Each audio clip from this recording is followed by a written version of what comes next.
about that. I think the longer term perspective is, well, what does this ultimately mean for breeding competition in China? And what does it also mean for China's own pushback on this? I think you saw the reports coming out from those that follow state media, really trying to say that they're still worried about so-called backdoors, the ability that US seem to be talking about of ultimately tracking where these chips go. China is not like that. That's why they summoned Chen Zhenhuang himself to come and explain about whether or not there'll be any information they don't want to be seen taken. I think longer term, China is looking for self-sufficiency. But in the here and now, of course, US wants to see ultimately it owning the tech stack in China as well as in the United States. But Caroline, even listening to you describe how China is dealing with it. Hello, this is Dr. Paul Cottrell, and we are live streaming on YouTube, on my website, the-studio-reykjavik.com, and simulcasting on X Spaces. We're going to go over the news today. It's August 11th. I will also do a replay for the ones that couldn't watch during the live show. Please help support the work that I do by making sure that you subscribe to all my channels. I have 4 channels on YouTube. I have Brighteon, Bitchute, and Rumble. Please subscribe to all those channels. All the links are in the description of this video and all my videos to get to those channels. All these videos are for free. Please help support the work by sharing the links, asking your social media to follow me. You can follow me on X and on GETTR. Links are in the description of this video. You can also be contributing through donations. You can donate on my website, the-studio-reykjavik.com. You can donate through Stripe, PayPal, or Buy Me a Coffee. You can be a paid member to my Patreon channel. Again, I don't put anything behind a paywall. So the ones that are paid members, you are helping support the free content. I tell you how to make some money in the market, how to improve your health, and my perspective on the news and scientific endeavors. So please help support the work by sharing the links, by donating, and better yet, purchasing the products. Now, the international audience that I have, I have quite a few viewers that are international. I apologize, I don't ship internationally. If you would like to help support my work, you can do so through donations. I have great products on my store. We're going to go over some of those shortly, but before I do that, let's listen a little bit into the business news today. The markets have opened up and the S&P 500 is trading at 6,394. I still have a target of 6,800 to 7,000 by year end, especially when the Federal Reserve lowers rates. It's going to be an accelerant for the S&P 500 for equities.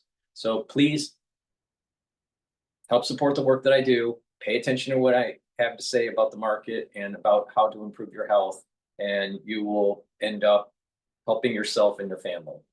Let's go and listen to the news right now. If you want your businesses to do well, and maybe that's something that Ep9 is learning the hard way at the moment. Apple, a case study there. Caroline, great context. Really appreciate that. That is Bloomberg Tech co-host Caroline Hyde. You can catch more on BTech at 11 a.m. today. But don't go anywhere, because coming up next, Bitcoin and other cryptocurrencies surging as more institutions buy into the industry. We'll discuss next. This is Open Interest.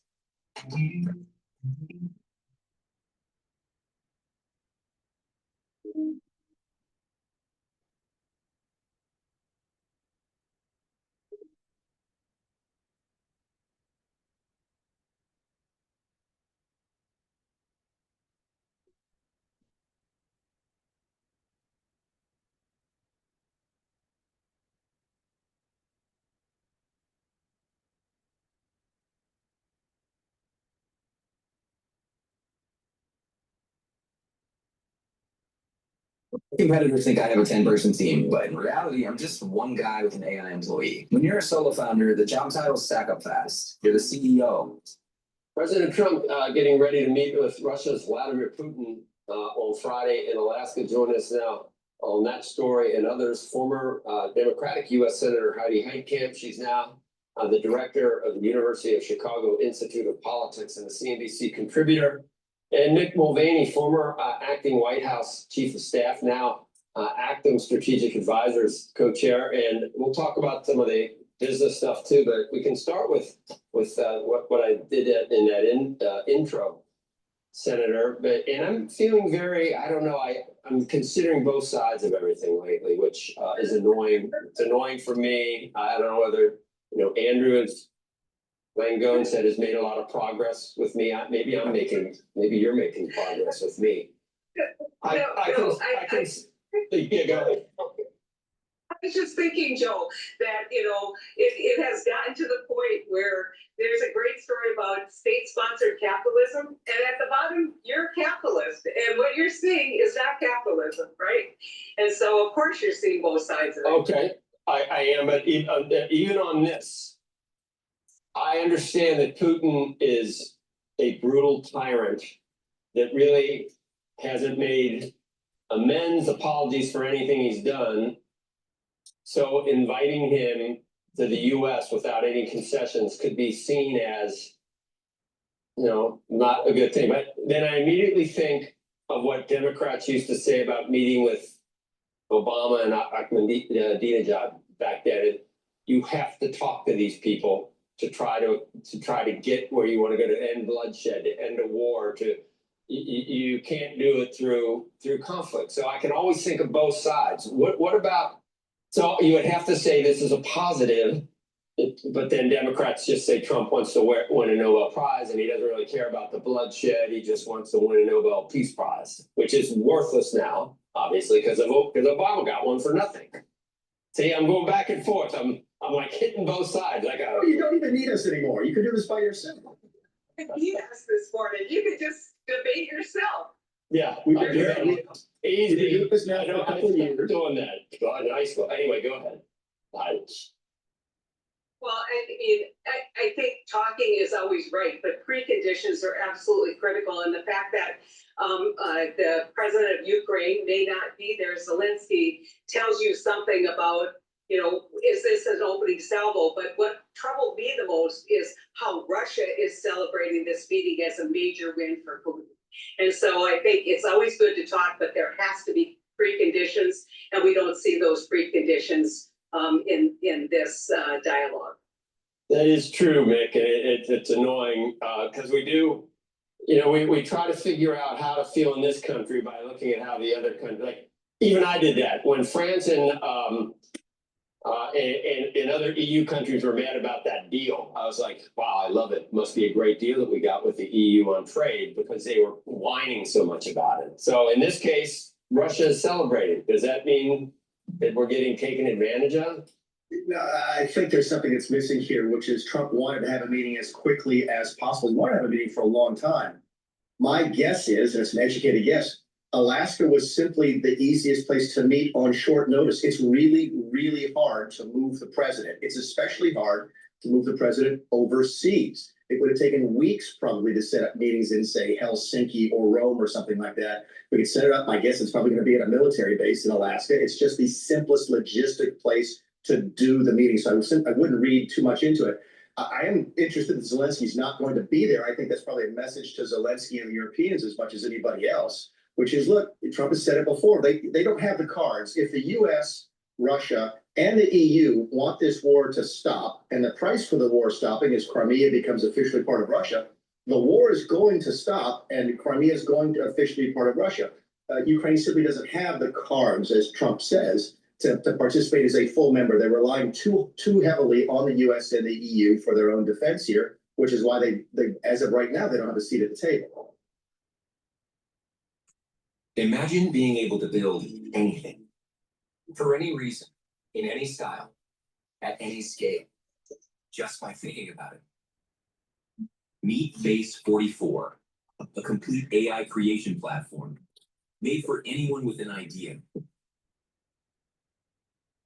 Now my understanding of base 44, it's for code. So when they say build anything, that's websites, that's apps, but can it really build a car? No. Can it build a house? No. Can it build a ship? No. Build anything? See, the reason why I'm saying this is that I want to say the last 20 years, especially the ones that have been coming out of college, They don't understand the concept of the physical. They only understand, and I'm broad brushing this, they understand the digital.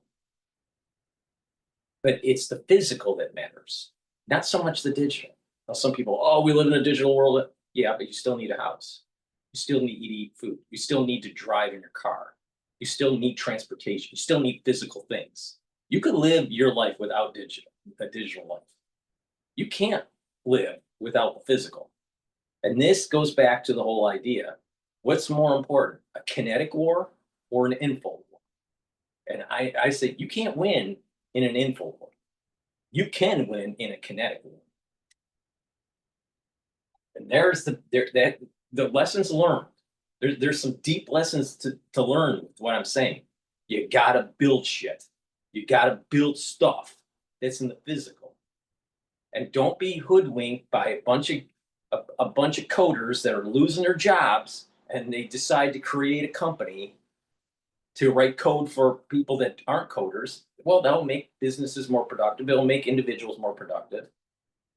You'll have more apps that are more unique to your particular situation at a much lower cost. Faster. The quality control may or may not be there, who knows? But that's the digital world. That's not the physical world. You can't just ask ChatGPT, please make me something, right? You know, steak and eggs, a house, a car. It doesn't happen like that. So you can't build anything. You can build stuff in the digital. So it's important to have a strong foundation of the material. The understanding that being a keyboard warrior isn't going to win. Having kinetic power wins.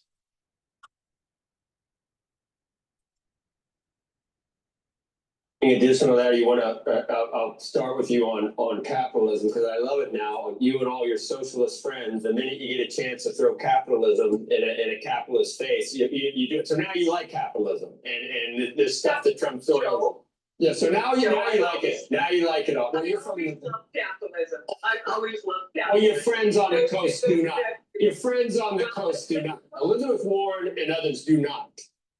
Well, let me tell you what Trump is doing. There's this article about state-sponsored capitalism. It's fascinating because it really puts a ribbon around everything that's going on. And if you think that the lesson Democrats are learning is that we need to return to some semblance of normal, the lesson they're learning is they haven't been brazen enough. And so this is going to be a race to the bottom if we get a president who is on the left side. I could see them saying, look, you want to sell coffee? We're going to tariff coffee at 150% or 100%. And then you are going to have to unionize. And so this is not a good thing. And it's never been a good thing. And I have to tell you, on tariffs, I was one of the few people who said Congress needs to claw back that authority and work really hard to try and do it. But it's going to be really hard now, given that Trump has, I think, really extended the look of how you exercise executive power. Is there anything to that, Nick? I mean, in terms of industrial policy, or this is the latest thing with NVIDIA and AMD, and we've seen other companies sort of to go to the White House and it's sort of the president's demanding some concessions. People. There's a lot of Republicans, myself included, who don't like it. Industrial policy is not supposed to be a conservative thing. The Defense Department taking multi-$100-million investments in rare earth minerals companies is not supposed to be a Republican conservative thing. Sovereign wealth funds are not supposed to be Republican conservative things, but that's because the party is no longer conservative. The party is populist. And Heidi's exactly right.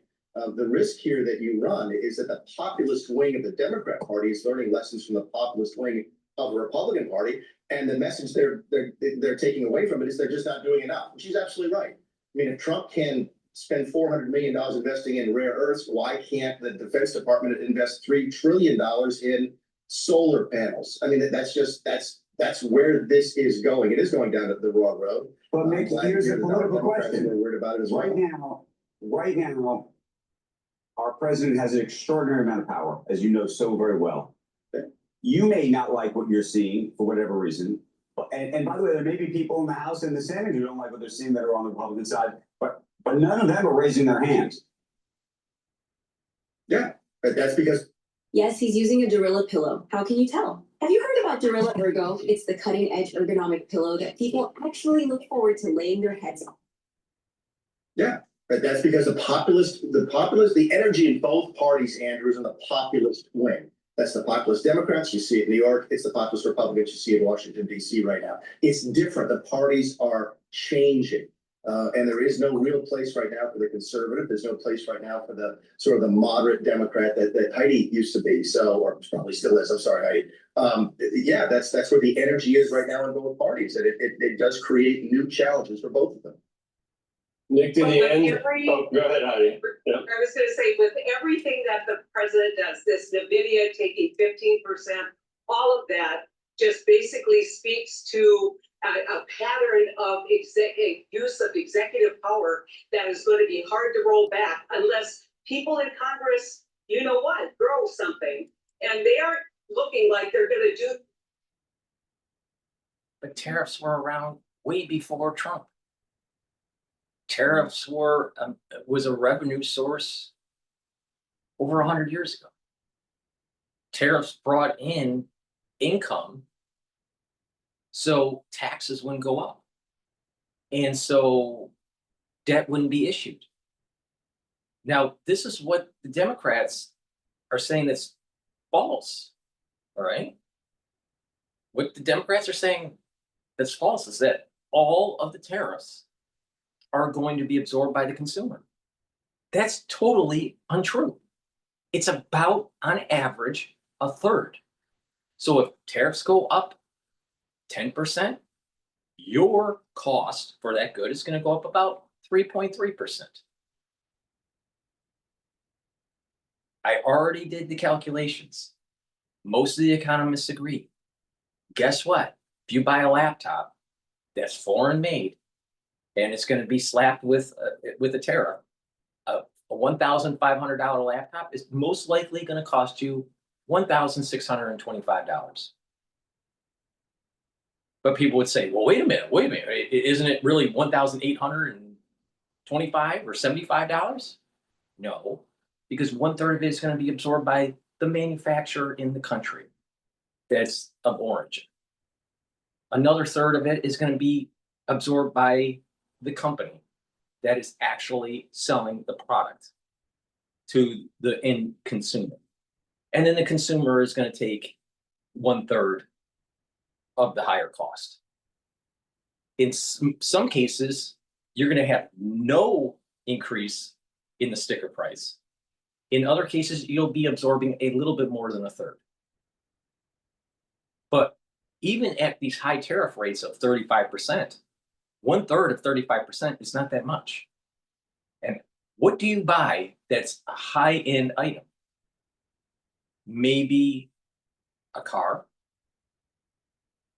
maybe electronics, that's like a computer that's over $1,000, or maybe an appliance for your home. But most items that you buy, that is just, staples kind of stuff, things that you need on a regular basis, you're not going to see a major increase. So tariffs are going to bring in revenue, and in the tune of about $50 billion a month. And instead of issuing $50 billion more of debt that you will pay in future years, the coupon payment of that debt for 10 years or whatever, it will cost you more to issue $50 billion of debt, and your part of that $50 billion and paying it over a 10-year period than to absorb 1/3 of a 35% increase in tariffs. There's $50 billion coming in per month. Well, wait a minute. If that $50 billion wasn't coming in, maybe your taxes would have to go up. Would you rather have the choice of buying a product and deciding not to buy it because of the cost, and not being taxed, or having to buy, making the decision to buy a product that doesn't have a high tariff, and you are taxed, which way do you want to go? Actually, if you game theory this whole thing out, the better option for the consumer is tariffs, not taxes, not issuing debt. Not only that, the extra benefit is that it brings back the economic clustering. It's telling these corporations, you need to come back. Now, why are the corporations so upset if they think that they're going to pass on the whole tariff increase to the consumer? Why would they care? No, because remember that 2/3? 2/3 are being absorbed by either the manufacturer or the actual end retailer or business that's going to be selling that good to the end user. Like Walmart, for example, Walmart. So Walmart has suppliers. Some of the suppliers are going to be absorbing their costs. Walmart will absorb some of it, and Walmart will pass some of it to the consumer. It's approximately 1/3. So Walmart and its supply chain is absorbing 2/3 of the tariff. That's why you hear this in the news, that tariffs are bad and it's going to, cause inflation. It's going to be causing a problem.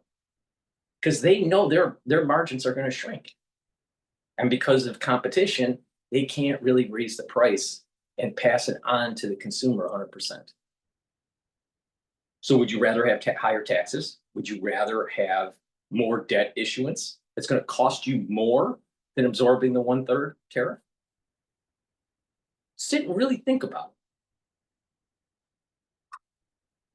And so when you have the Democratic Party saying the consumers are going to fail on this, and the consumers are going to be hurt the most, and all that, no, they're not.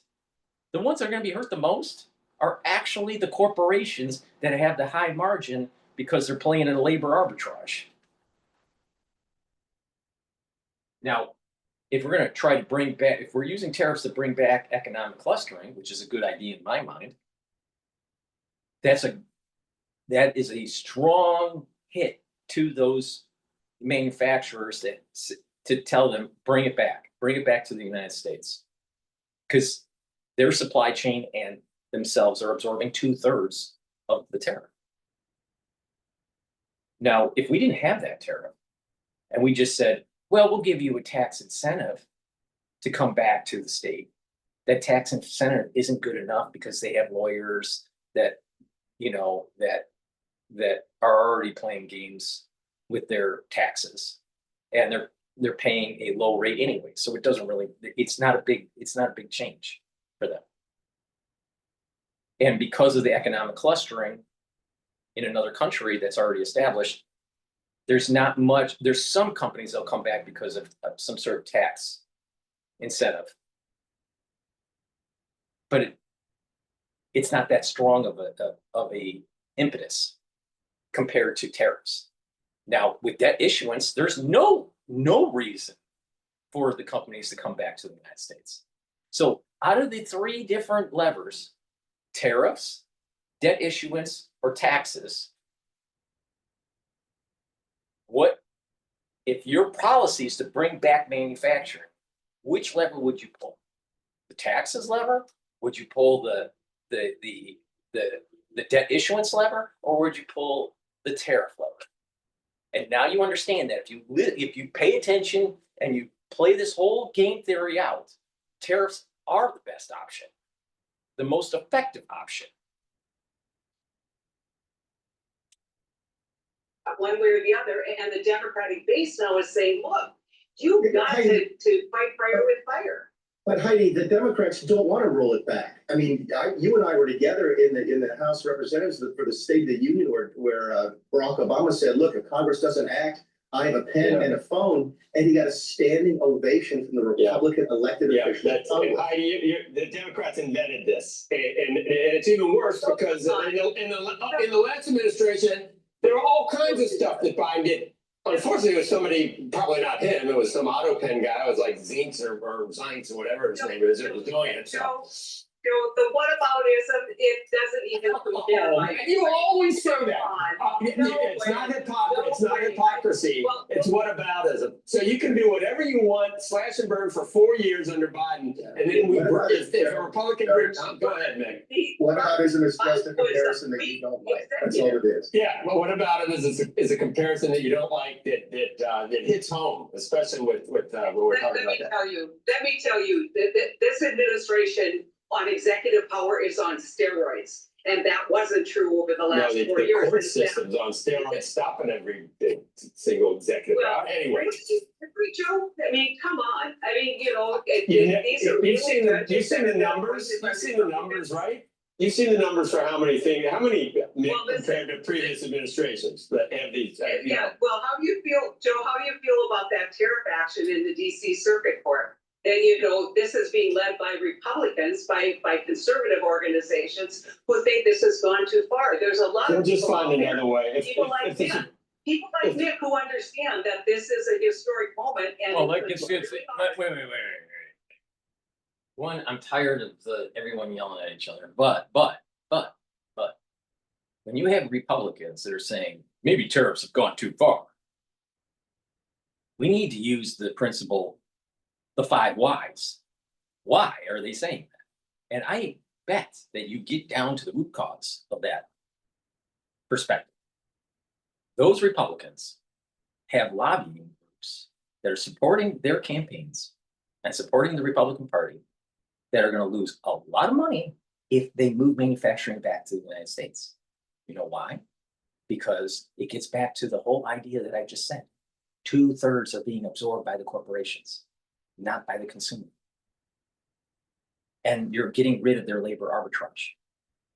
On top of certain corporations, certain CEOs within those corporations are tied to a group around the world that is promoting globalization and a de-industrialization of the United States.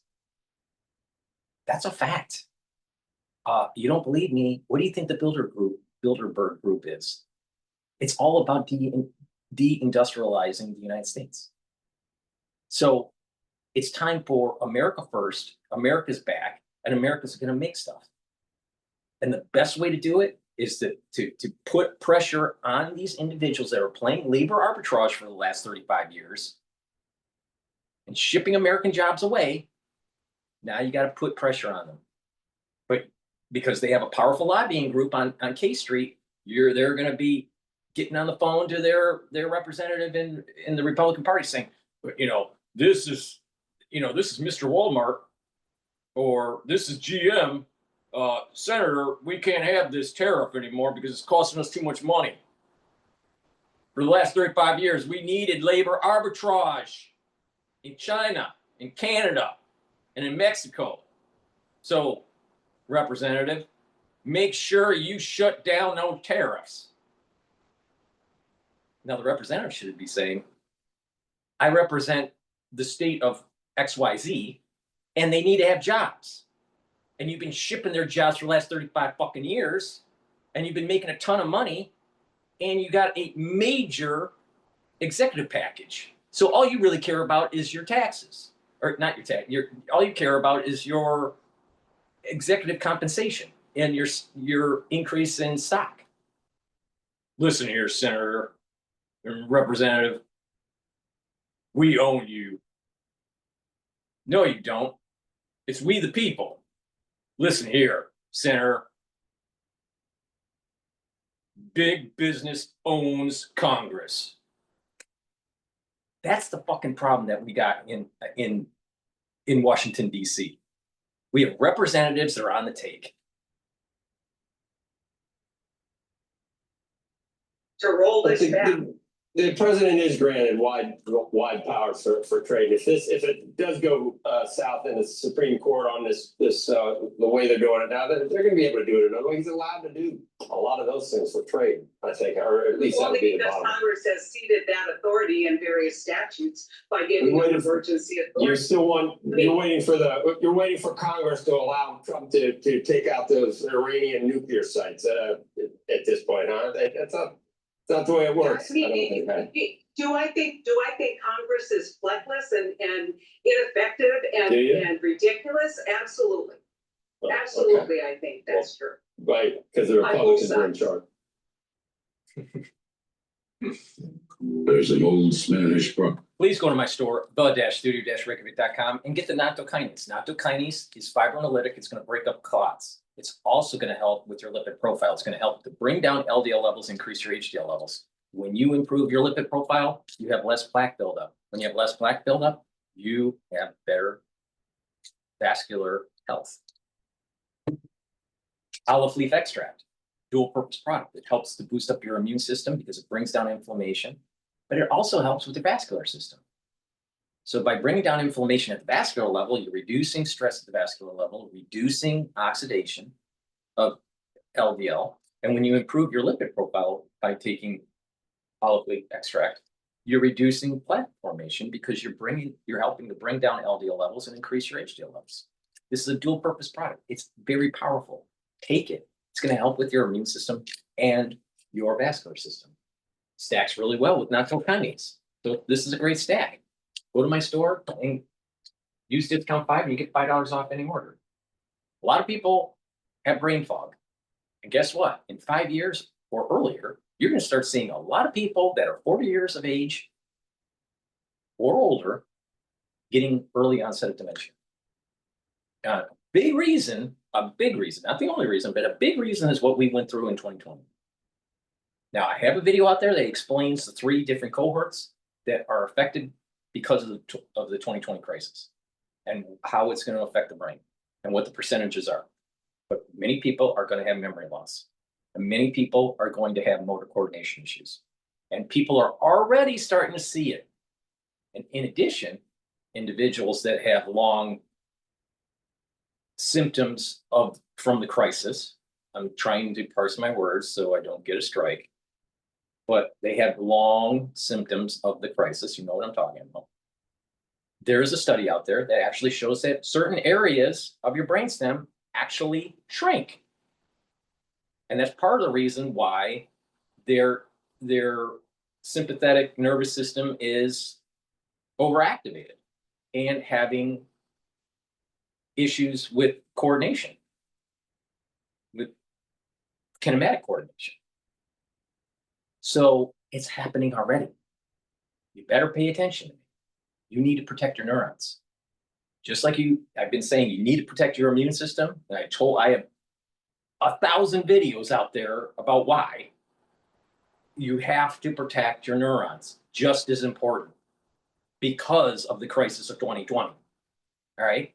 In 5 years or earlier, you're going to see this happen. Now, what do you need to do? You need to improve your diet, make sure you drink filtered water, stay away from processed foods, stay away from sugary substances.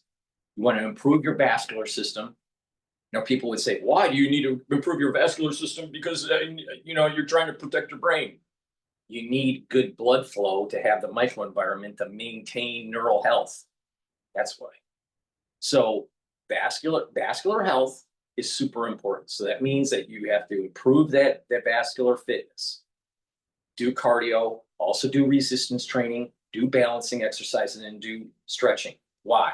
Because all those modalities are going to help with those neurons. You're going to be creating a microenvironment, and you're also activating those nerves. And when you're activating those nerves, you're strengthening those connections. And when you're helping with your kinematics, you're strengthening those connections that are in the cerebellum. Super important. I cannot tell you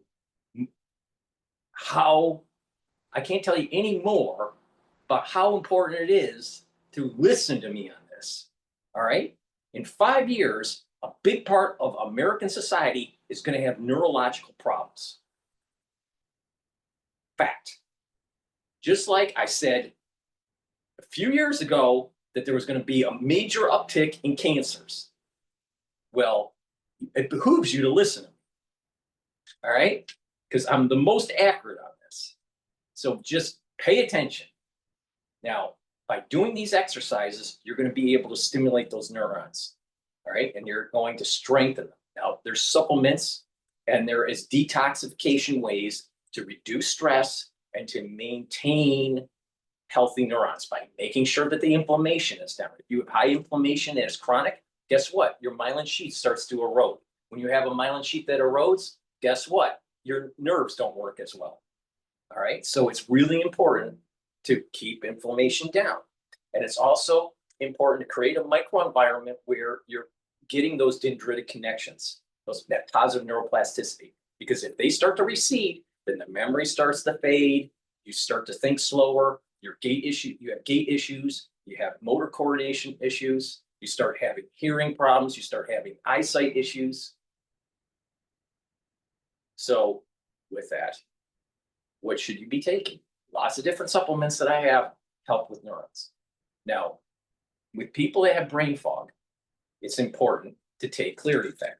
Now, clarity factor is going to get rid of that brain fog, allow for that microenvironment, and get that positive neuroplasticity, get those dendritic connections over time, and you're going to be thinking faster, you're going to have that clarity, and it's going to support your memory. But it's also very important to do the holistic approach, and that is proper diet, proper exercise, proper sleep. If you are sleep deprived chronically, you're increasing your chances of early onset of dementia, especially in the post-crisis of 2020.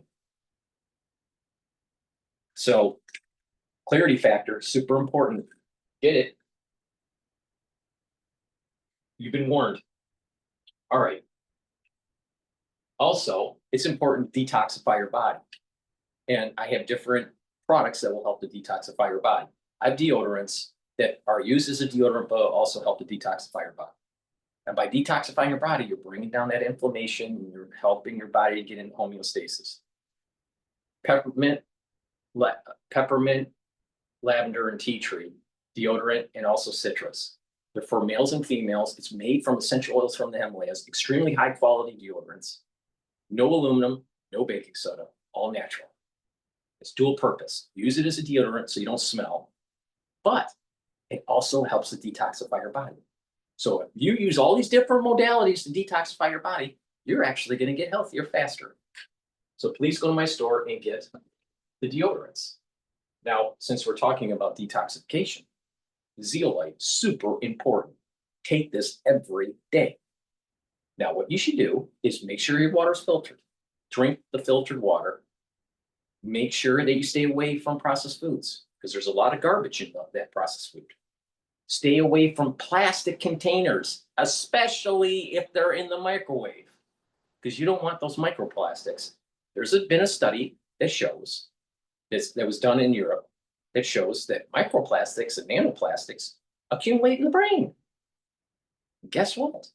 When you have a higher concentration of micro and nanoplastics in the brain, early onset of dementia. Not only that, they accumulate in your kidney and your liver, in your heart. Do you think that those organs are going to perform better? No. Stay away from plastic foods. Stay away from, plastic containers and spoons and forks and the lining and paper cups. All this stuff has plastic in it. And if you're ingesting it constantly all day long, let's say that you're drinking these energy drinks, right? In these cans. These cans have a lining in it that's actually a plastic. Well, guess what? All those Monster energy drinks that you're drinking microplastics. All right, so you're going to improve your food intake, filter your water, make sure that your environment in your house is clean. What I mean by that is this paints in the garage or in the basement, you need to get rid of them or put them in double layer containers. Like in container store, you can put, let's say, paint in a container, have it sealed with the lid, and then have that container in another container. And that way you're preventing the degassing. Because you'd be surprised that if you did an analysis of your air quality in your house, that cleaning agents, paints, these sorts of things, detergents, they get into your environment in your house, either on a surface or in the air, and you're exposed to them. If you're exposed to them, too frequently, it's going to disrupt your endocrine system. Have you noticed all these commercials where they're showing Black people with the, with their air freshener in their car or in their house? Those are endocrine disruption chemicals. Oh, it smells so good. Well, why does your house stink? Get to the root cause. You don't hide the stink with an air freshener. You clean your house so it doesn't stink. It's really simple. Or your car, right? Okay, so the point here is to stay away from these kinds of things. Perfumes, endocrine disruption, endocrine disrupting chemicals, and immune disrupting chemicals. Stay away from them. Okay, now zeolite. When you take zeolite, you take 3 small drops underneath your tongue and drink the filtered water. Do that every day. And what that's going to do is it's going to bind to the heavy metals, the toxins, and the chemicals, including forever chemicals, and it'll allow for you to urinate them out within 6 to 8 hours. But you got to do this regularly because you're exposed to a lot of toxins. Now, some people prefer to do like a heavier detox once or twice a year. Now, to do that, you take 10 small drops underneath your tongue, small drops, drink the filtered water, do that every day until the bottle's done, do that once or twice a year. I prefer to do the maintenance throughout the year, every day. But it's really important that you clean your environment, because if you reduce your exposure and you cleanse your body, you get the max benefit. If you just cleanse your body, you're still being exposed to these disrupting chemicals. If you just clean your environment and don't detox your body, you still have the garbage in your body. So pay attention to what I'm saying here. So take the zeolite, use discount 5, get $5 off any order. You spend $100 or more, you get a free gift. Listen to me and I'll help you out. You don't listen, you don't take charge of your own health, don't be surprised in 4 or 5 years you have Swiss cheese brain. It's your own damn fault if you don't take charge of your own health.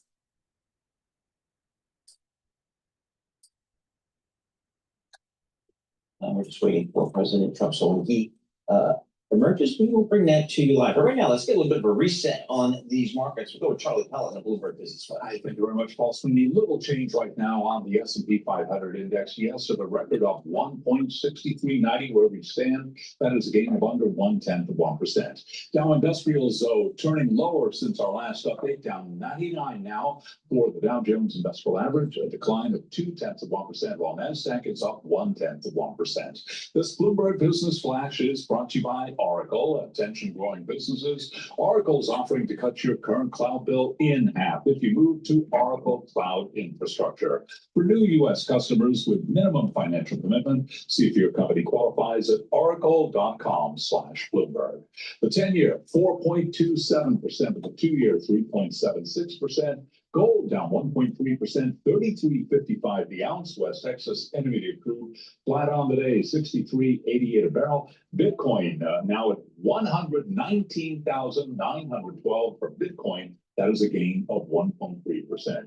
Just getting word from AMD, it is confirming it has received China AI chip export licenses. AMD shares, Advanced Micro Devices up 2.7%. NVIDIA right now higher by 0.5%. And Micron Technology has raised its fiscal fourth quarter revenue, earnings, gross margin, and operating expense outlook, citing, quote, improved pricing, particularly in a key memory product category.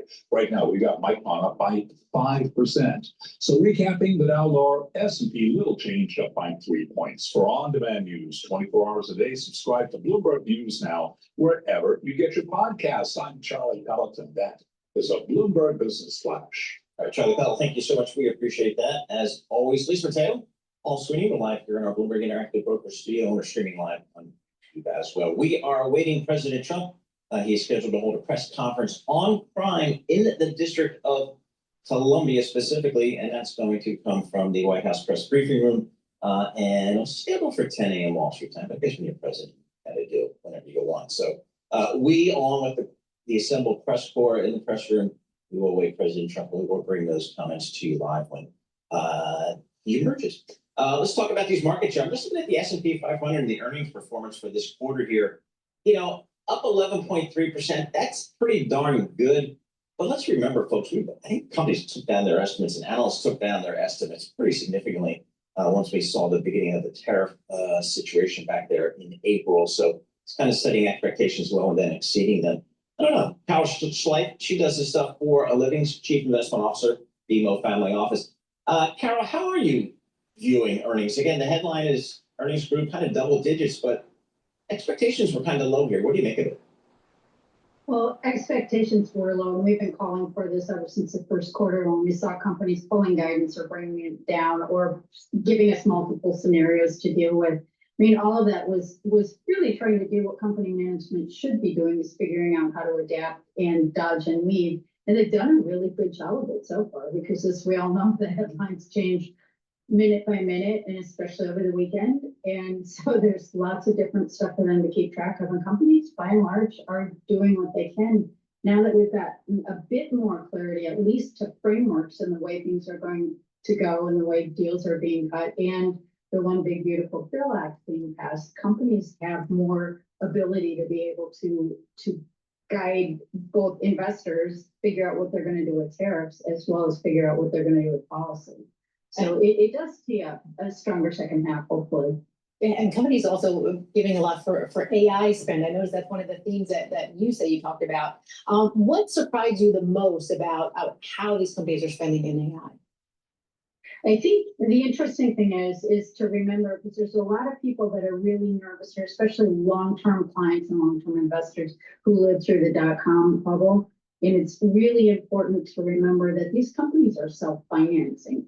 I think that the thing that's really interesting, one of the things I want to probe into more deeply in the piece I write for this week, is that the big are getting bigger and they're gobbling up a lot of the small companies. So it's tougher to be a small company unless you're the big, if you will, in terms of prepping yourself to be bought by one of the big companies. So watching those big companies spend the way they are, sooner or later, they have to continue to show in more vehement fashion, if you will, that they're profiting from all this. Some of them are showing indications of that, how they're working it in.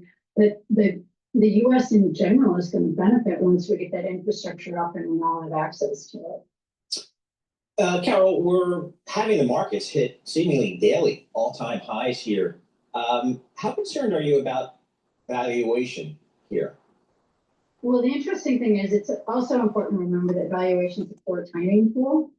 You know, that stocks, industries, markets can stay overvalued or undervalued for significant lengths of time. And the spending that's happening and the earnings that are coming through from it is being self-financed so far. So that's an important thing to watch. And markets are going to be very headline driven because of the fact that valuations are full. They're not necessarily egregious. And it is important to remember too that you've got S&P 500 in aggregate margins close to all-time highs as well. And so balance sheets are in good shape as of yet. We've seen some companies start to intimate, if you will, that they'll be accessing credit markets to help support that in a lower rate environment. But investors are also looking at the fact that whether it's September or later in the year, you've got a Fed whose likely next move is down 25 to 50 basis points. Yeah, and a lot of that has to do with economic data too. Big reports coming out this week. CPI tomorrow, PPI Thursday. We even have retail sales Friday. We were just talking about our Michael McKee with this. What are your expectations, and how do you think the markets are going to react? It's tough to put an expectation out there. You know, we all thought we had a labor market in pretty good balance, and turns out it was a little more fragile than we even thought. And so watching those CPI and PPI, and that could definitely introduce some volatility into the markets. We would expect that you're going to see less of it translate through to CPI because companies know consumers are really, really exhausted from the price levels that they've been paying for the last 5 years. Inflation aside, they're exhausted by the price levels. The PPI, it'll be really interesting to parse through that and see who's already eating it, because many of them told us they laid out the amount that they're already paying in tariffs, and that was before the final numbers are set.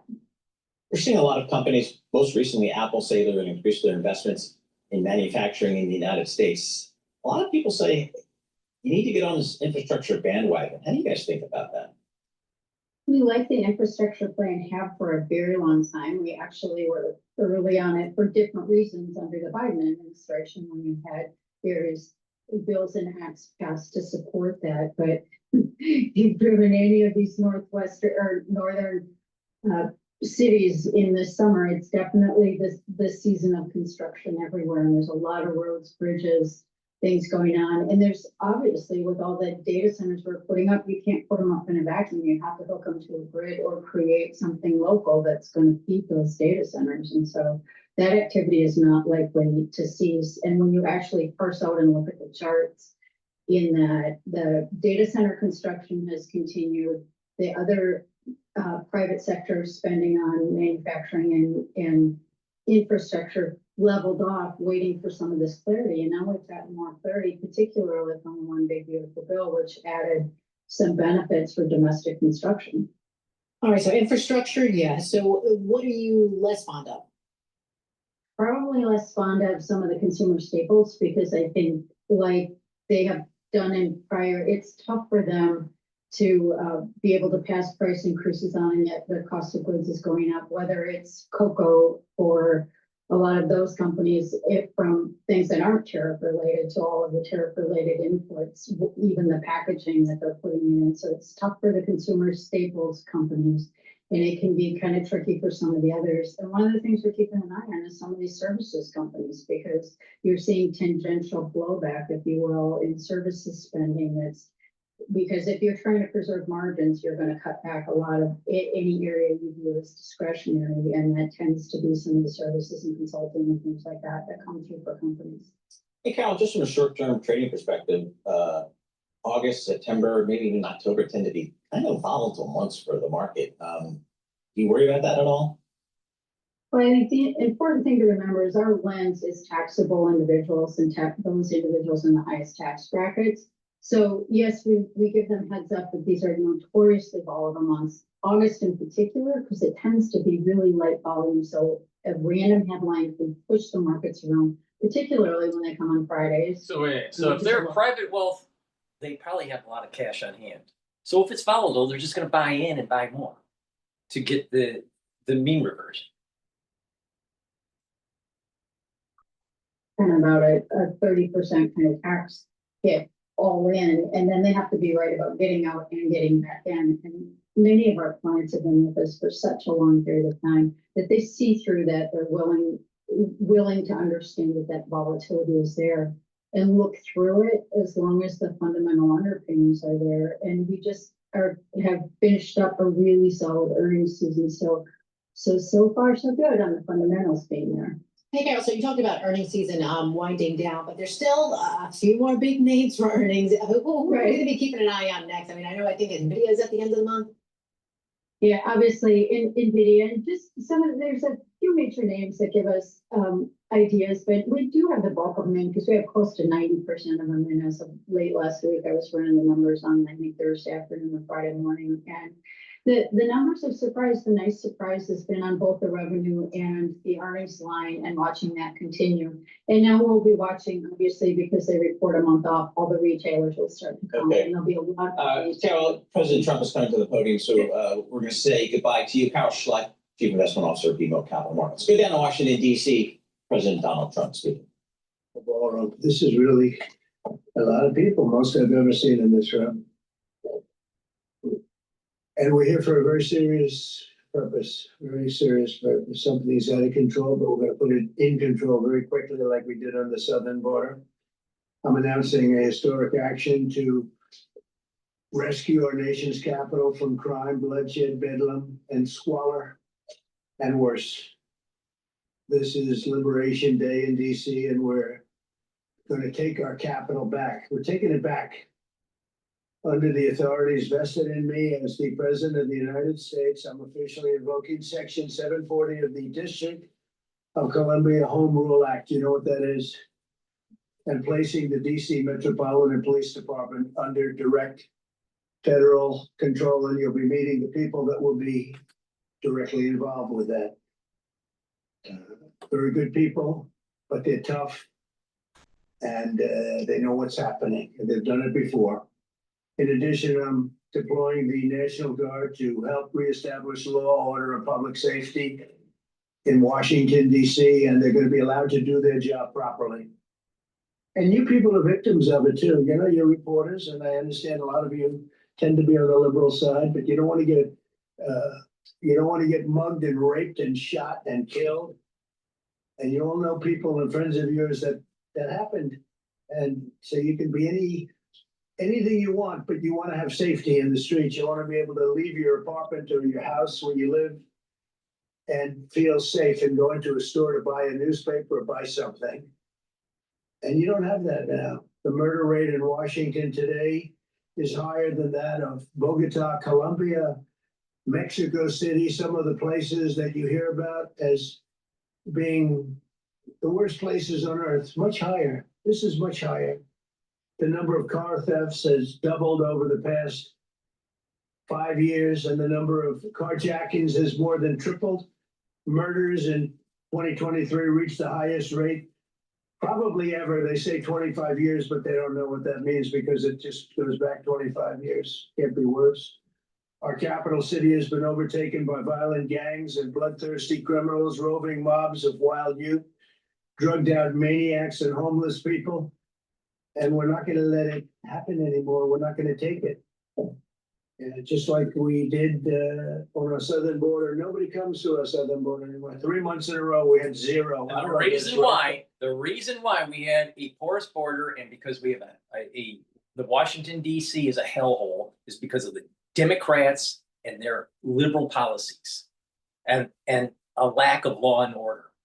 It goes back to those 3 pillars that I was saying before: God, country, and family. So DC is a shithole. New York is a shithole. Chicago is a shithole. Boston is a shithole. LA, a shithole. San Francisco, a shithole.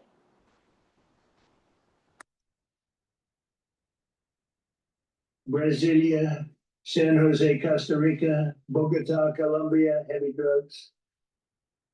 Mexico City, I mentioned, Lima, Peru, all double and triple what they are. So do you want to live in places like that? I don't think so. I don't think so. And I think the people in this room, if you wrote correctly, you'd see, look at the kind of numbers we have. DC, 41 per 100,000, number one that we can find anywhere in the world. Other cities are pretty bad, but they're not as bad as that. That where you want to live? The reporters of the world? Juvenile offenders and crimes against persons, as they say. It's getting worse. Not getting better, it's getting worse.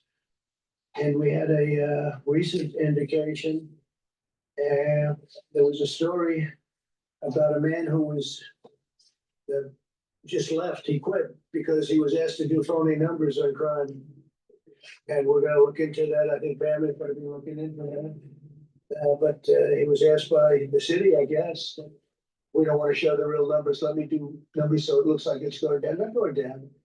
And under Biden, it was a disaster. And nobody did anything about it. We're going to do things about it like you wouldn't believe. Every American has a constitutional right to be able to access and petition their government in safety, and countless federal officials and employees likewise have the right to carry out their jobs in peace without being shot. As you know, I lost a very good person a while ago, was shot waiting for his wife. He was in the car. They robbed this car. They shot him. They killed him like it was nothing to it. She was walking to the car. It's a horror show. This issue directly impacts the functioning of the federal government and is a threat to America. Really, it's a threat to our country. We have other cities also that are bad, very bad. You look at Chicago, how bad it is. You look at Los Angeles, how bad it is. We have other cities that are very bad. New York has a problem. And then you have, of course, Baltimore and Oakland. We don't even mention that anymore. They're so far gone.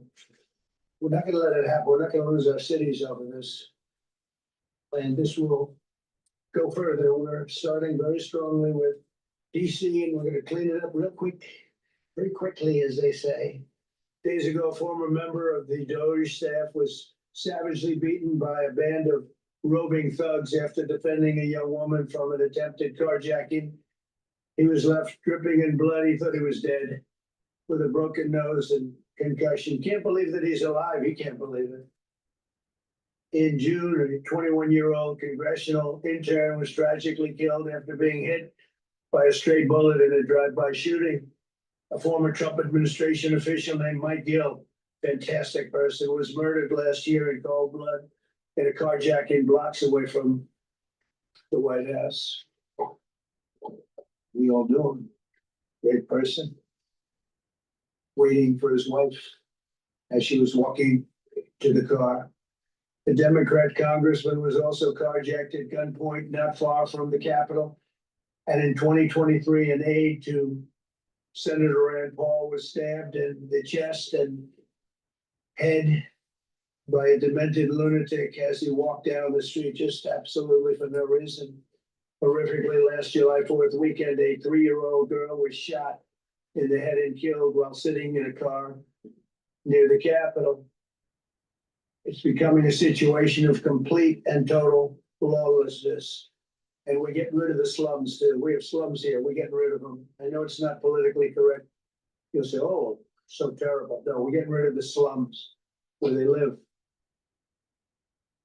Caravans of mass youth rampage through city streets at all times of the day. There are ATVs, motorbikes. They travel pretty well. Entire neighborhoods are now under emergency curfews. Just this past weekend, gunfire went through, and you saw that the Navy Yard.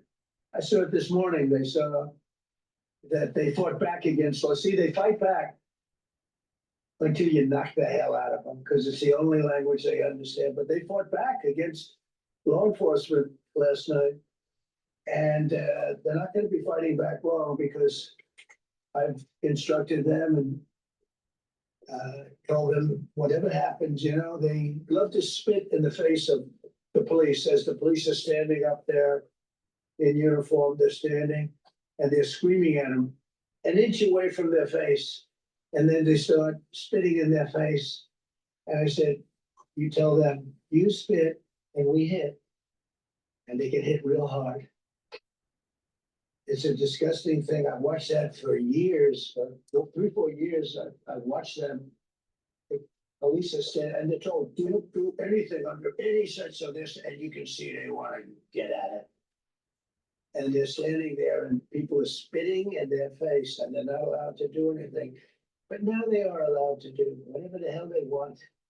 This dire public safety crisis stems directly from the abject failures of the city's local leadership. The radical left city council adopted no cash bail. By the way, every place in the country where you have no cash bail is a disaster. That's what started the problem in New York, and they don't change it. They don't want to change it. That's what started it in Chicago. I mean, bad politicians started it, bad leadership started it, but that was the one thing that's central: no cash bail. Somebody murders somebody and they're out on no cash bail before the day is out. We're going to end that in Chicago. We're going to change the statute. I spoke with Pam and Todd and everybody. We're going to change the statute, and I'm going to have to get the Republicans to vote because the Democrats are weak on crime, totally weak on crime. They don't know why. They want to stop because they get mugged too. But we're going to change no cash bail. We're going to change the statute and get rid of some of the other things. And we'll count on the Republicans in Congress and Senate to vote. We have the majority, so we'll vote. We don't have a big majority, but we've gotten everything, including the great, big, beautiful bill. Got that? I'm going to switch to live now. Hopefully the audio is better. They want to stop because they get mugged too. But we're going to change no cash bail. We're going to change the statute and get rid of some of the other things. And we'll count on the Republicans in Congress and Senate to vote. We have the majority, so we'll vote. We don't have a big majority, but we've gotten everything, including the great, big, beautiful bill. Got that done, and that's one of the greatest things that's ever happened to people in this country. They're starting to figure it out, how good it is. Biggest tax cut in history. So many things.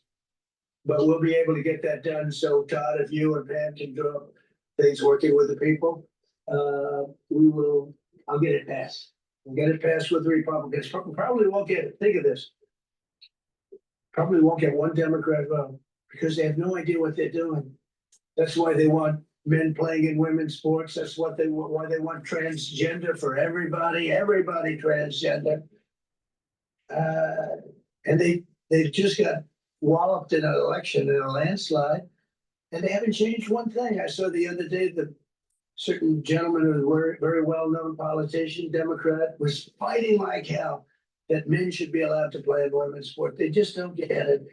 They said it's an 80-20 issue, and I think it's a 97-3 issue. And I don't know who the three are. I've never heard anybody nobody's ever come up to me, sir, you have to let men play in women's sports. You have to do it, sir. Nobody's ever approached me. I don't know where this issue even comes from. Never seen anything like it. But they turned our nation's capital into a sanctuary jurisdiction. That's the other thing. We have to get rid of sanctuary cities as quickly as possible. We're going to do it too. We have to. Because it's sanctuary for criminals. Releasing illegal alien gang members onto the streets in 2022, nearly 70% of criminals arrested in Washington went unprosecuted. That's not going to happen with the group we have standing aside and standing behind me. And at the Metropolitan Police Department, it's now reached a small number relatively compared to what it was, but it's thousands of people. You know, we have thousands of police. I was told today, sir, they want more police. I heard a number 3,500 police. That's a lot of police. 3,500. I thought they were going to say we only have 30 policemen or women. He said we have 3,500. We need more. You don't need more. That's so many. I never heard. That's like an army. How can you need more than 3,000? It just happened 2 minutes ago. Sir, they've requested more police. Oh, what do they have? About 3,500. I said, 3,500? This is not a big area. It's ridiculous. What you need is rules and regulations, and you need the right people to implement them. And we have the right people here, that I can tell you. Look at the border. Biden said there's nothing you can do. Kamala was the border czar. She never called one of the Border Patrol agents who were great. ICE is great. Never spoke to anybody. Never went there. But she was the border czar. And everybody said it was impossible to fix. I fixed it in 3 months. No, really. I fixed it the first week, but really fixed it over the last couple of months. And I mean, literally to a point where, as I said, 0 illegals entering our country in the last 90 days. Pretty amazing. It's time for dramatic action. We're going to do the same thing. It's going to be a very safe city very soon. We're not looking at this take years because a lot of people die in years. And we've got incredible people in this country, except we have to allow them to do their job. And that we will deliver like nobody's ever delivered before. I actually think it's easy. You know, if you're competent, it's easy. If you're incompetent, it's impossible. But I'm very competent. Last week, my administration surged 500 federal agents into the district, including from the FBI, ATF, DEA, Park Police, the U.S. Marshal Service, the Secret Service, and the Department of Homeland Security. You know, a lot of nations, they don't have anything like that. They got some police, and they're rough police. They don't have DEA, ATF, FBI, Park Police, U.S. Marshal Service, Secret Service, Department of Homeland Security. They got some police, but they're rough police, and they do their job. They don't have crime. We're not going to have crime either. They made dozens of arrests, and that's what starts to happen. Again, cashless bail. Watch what we do with that. Today, we're formally declaring a public safety emergency. This is an emergency. This is a tragic emergency. And it's embarrassing for me to be up here. You know, I'm going to see Putin. I'm going to Russia on Friday. I don't like being up here talking about how unsafe and how dirty and disgusting this once beautiful capital was, with graffiti all over the walls. It's another part of it, by the way. Because we're talking about safety, but we're also talking about beautification. We have the most beautiful, potentially capital in the world. We always had. But people come from Iowa, they come from Indiana, they come and then they get mugged. Not gonna happen. Keep coming, because by the time you get your trip set, it's gonna be safe again, and it's gonna be clean very quickly. We're gonna replace the medians that are falling down all over the roads. We're gonna replace the potholes. We're gonna put a nice new coat of asphalt over the top. No, we don't have to rip the road out and spend 7 years building a new road because they cut everything because some designer said, well, we need a 1/4 inch more turn for safety reasons. No, we're gonna do it right. We're gonna get it done quickly. So today we're declaring public safety emergency in the District of Columbia. Attorney General Pam Bondi, who's fantastic, is taking command of the Metropolitan Police Department as of this moment. And I'll be making the appropriate notifications to Congress and to the mayor. Our new DEA administrator is one of the top in the country. He better be Terry, if you're not, I'm gonna get rid of you so fast. Terry Cole. Terry, thanks. Very good. We just got him, most highly recommended person. And you'll be designated as the interim federal commissioner of the Metropolitan Police Department, okay? And you run them tough. They're good. You have a lot of good people. You have people that shouldn't be there. You also have people that shouldn't be there. They got in there because of woke. But you have a lot of great police, and those people are the ones that want to help you. This city will no longer be a sanctuary for illegal alien criminals. We will have full, seamless, integrated cooperation at all levels of law enforcement. And we'll deploy officers across the district with an overwhelming presence. You'll have more police, and you'll be so happy.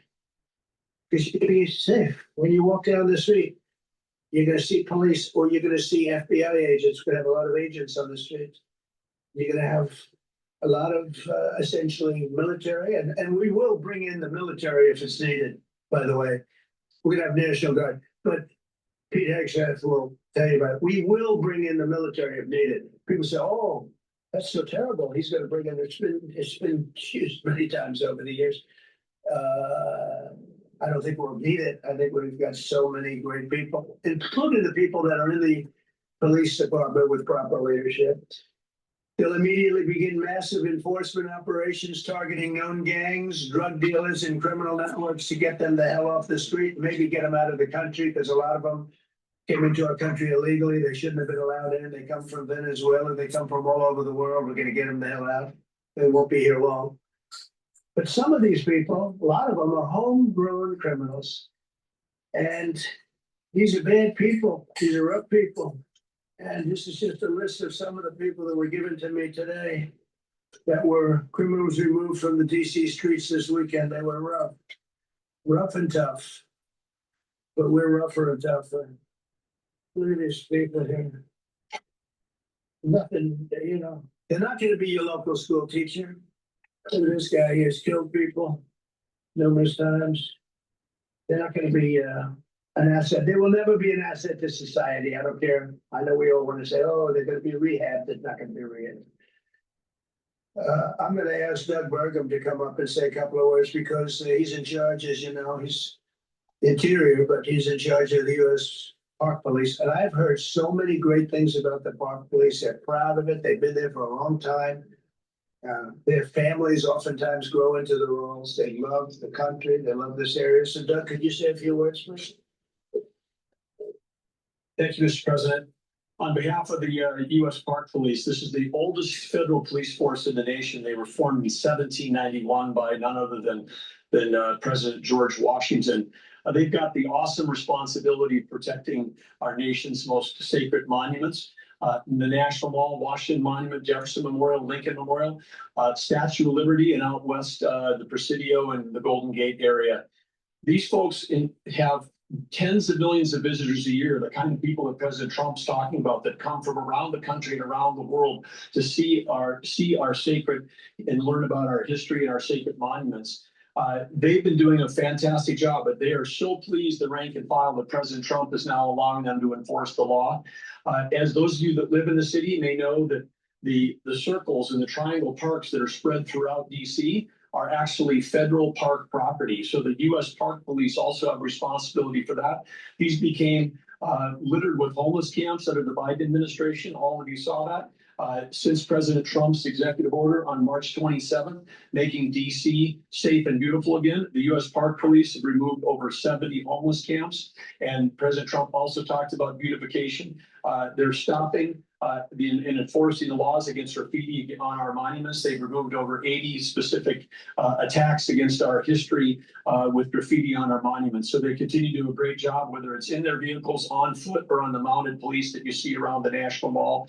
And President Trump, they thank you. The rank and file is so happy to be enforcing the law again. Thank you for your leadership. And they're excited about the announcement you're making today. That's very good. Great job, Peter. Thank you very much. Pete, could you say something about the military? Well, Mr. President, it's an honor to be here. And at your direction, this morning, we mobilized the DC National Guard. It'll be operationalized by the Secretary of the Army, Dan Driscoll, through the DC Guard. You will see them flowing into the streets of Washington in the coming week. At your direction as well, sir, there are other units we are prepared to bring in. Other National Guard units, other specialized units. They will be strong, they will be tough, and they will stand with their law enforcement partners. This is nothing new for DOD. As the president noted, at the border, we've got 10,000 troops down there who've been operating in defense cooperation areas, defense zones, where there's zero illegal crossings because of troops on strikers scanning the border. We've been protecting other people's borders for 20 years. It's about time we protect our own. And we're working with ICE and CBP. In Los Angeles, we did the same thing, working with the California National Guard, working with ICE officers. ICE officers deserve to do their job and not be attacked. But we will work alongside all DC police and federal law enforcement to ensure this city is safe, this city is beautiful. And as I always say about President Trump to the troops, he has their back. And my message to the National Guard and federal law enforcement in Washington is, we have your back as well. Be tough, be strong, we're right behind you. Thank you, Mr. President. I'm going to ask Pam, because she's now, as you heard me say, she's really in charge of a lot of what we're talking about. She's done an incredible job. People are going to start to see the fruits of her labor. And Pam, maybe you could say a few words about what we're talking. Let's go back to Bloomberg about their commentary. Federal law enforcement already over the weekend walking around the streets, and their windbreakers and so forth. But in that part of DC, you just don't have the sort of rampant crime. I will note that Trump also talked about getting rid of homeless people and getting rid of what he called slums in DC, which, I'm not even sure what he's talking about there. There are low income areas, but the city hasn't had slums for quite a while. All right, and you've been talking about dispatching FBI agents. He actually confirmed that they're going to be on the streets of Washington, D.C. But what kind of impact could that have, having the agents there on the streets? I'm not sure what sort of impact this is going to have, except perhaps because the need doesn't meet the actions that the White House is taking today. There just isn't. There is normal urban crime, in DC and the other cities he's mentioned. I will note that the other cities he's mentioned are in Democratic states. DC is a Democratic area. He's mentioned New York, Los Angeles, Chicago. Those are all in blue states. Crime is also up in, for example, St. Louis and New Orleans and cities in red states. And he is not talking about taking any action there. Wendy, thank you so much for your reporting. Wendy Benjaminson, she is a senior editor for Bloomberg News. She is based in our Washington, D.C. bureau. We will return to the press conference in Washington, D.C. with President Trump when it gets to the question and answer part of that. So we will rejoin that when that occurs. Right now, let's get a reset here with Charlie Pollack. Hi, thank you very much. Here's what's going on. Paul Sweeney recapping, resetting here. President Trump, you heard him moments ago, right here on Bloomberg, announcing he will take control of Washington's Metropolitan Police Department and deploy the National Guard to reduce crime and homelessness in the nation's capital. We're taking it back under the authorities vested in me as please go to my store, the-studio-reykjavik.com, and get the Good Night Formula. Good Night Formula is going to help you to get into 3 to 5 cycles of REM sleep and deep sleep. That will allow you for consolidation of memory, be well rested when you wake up, and to detoxify your central nervous system. This has tryptophan, melatonin, GABA, and passion flower. Very important for neural health and to be well rested.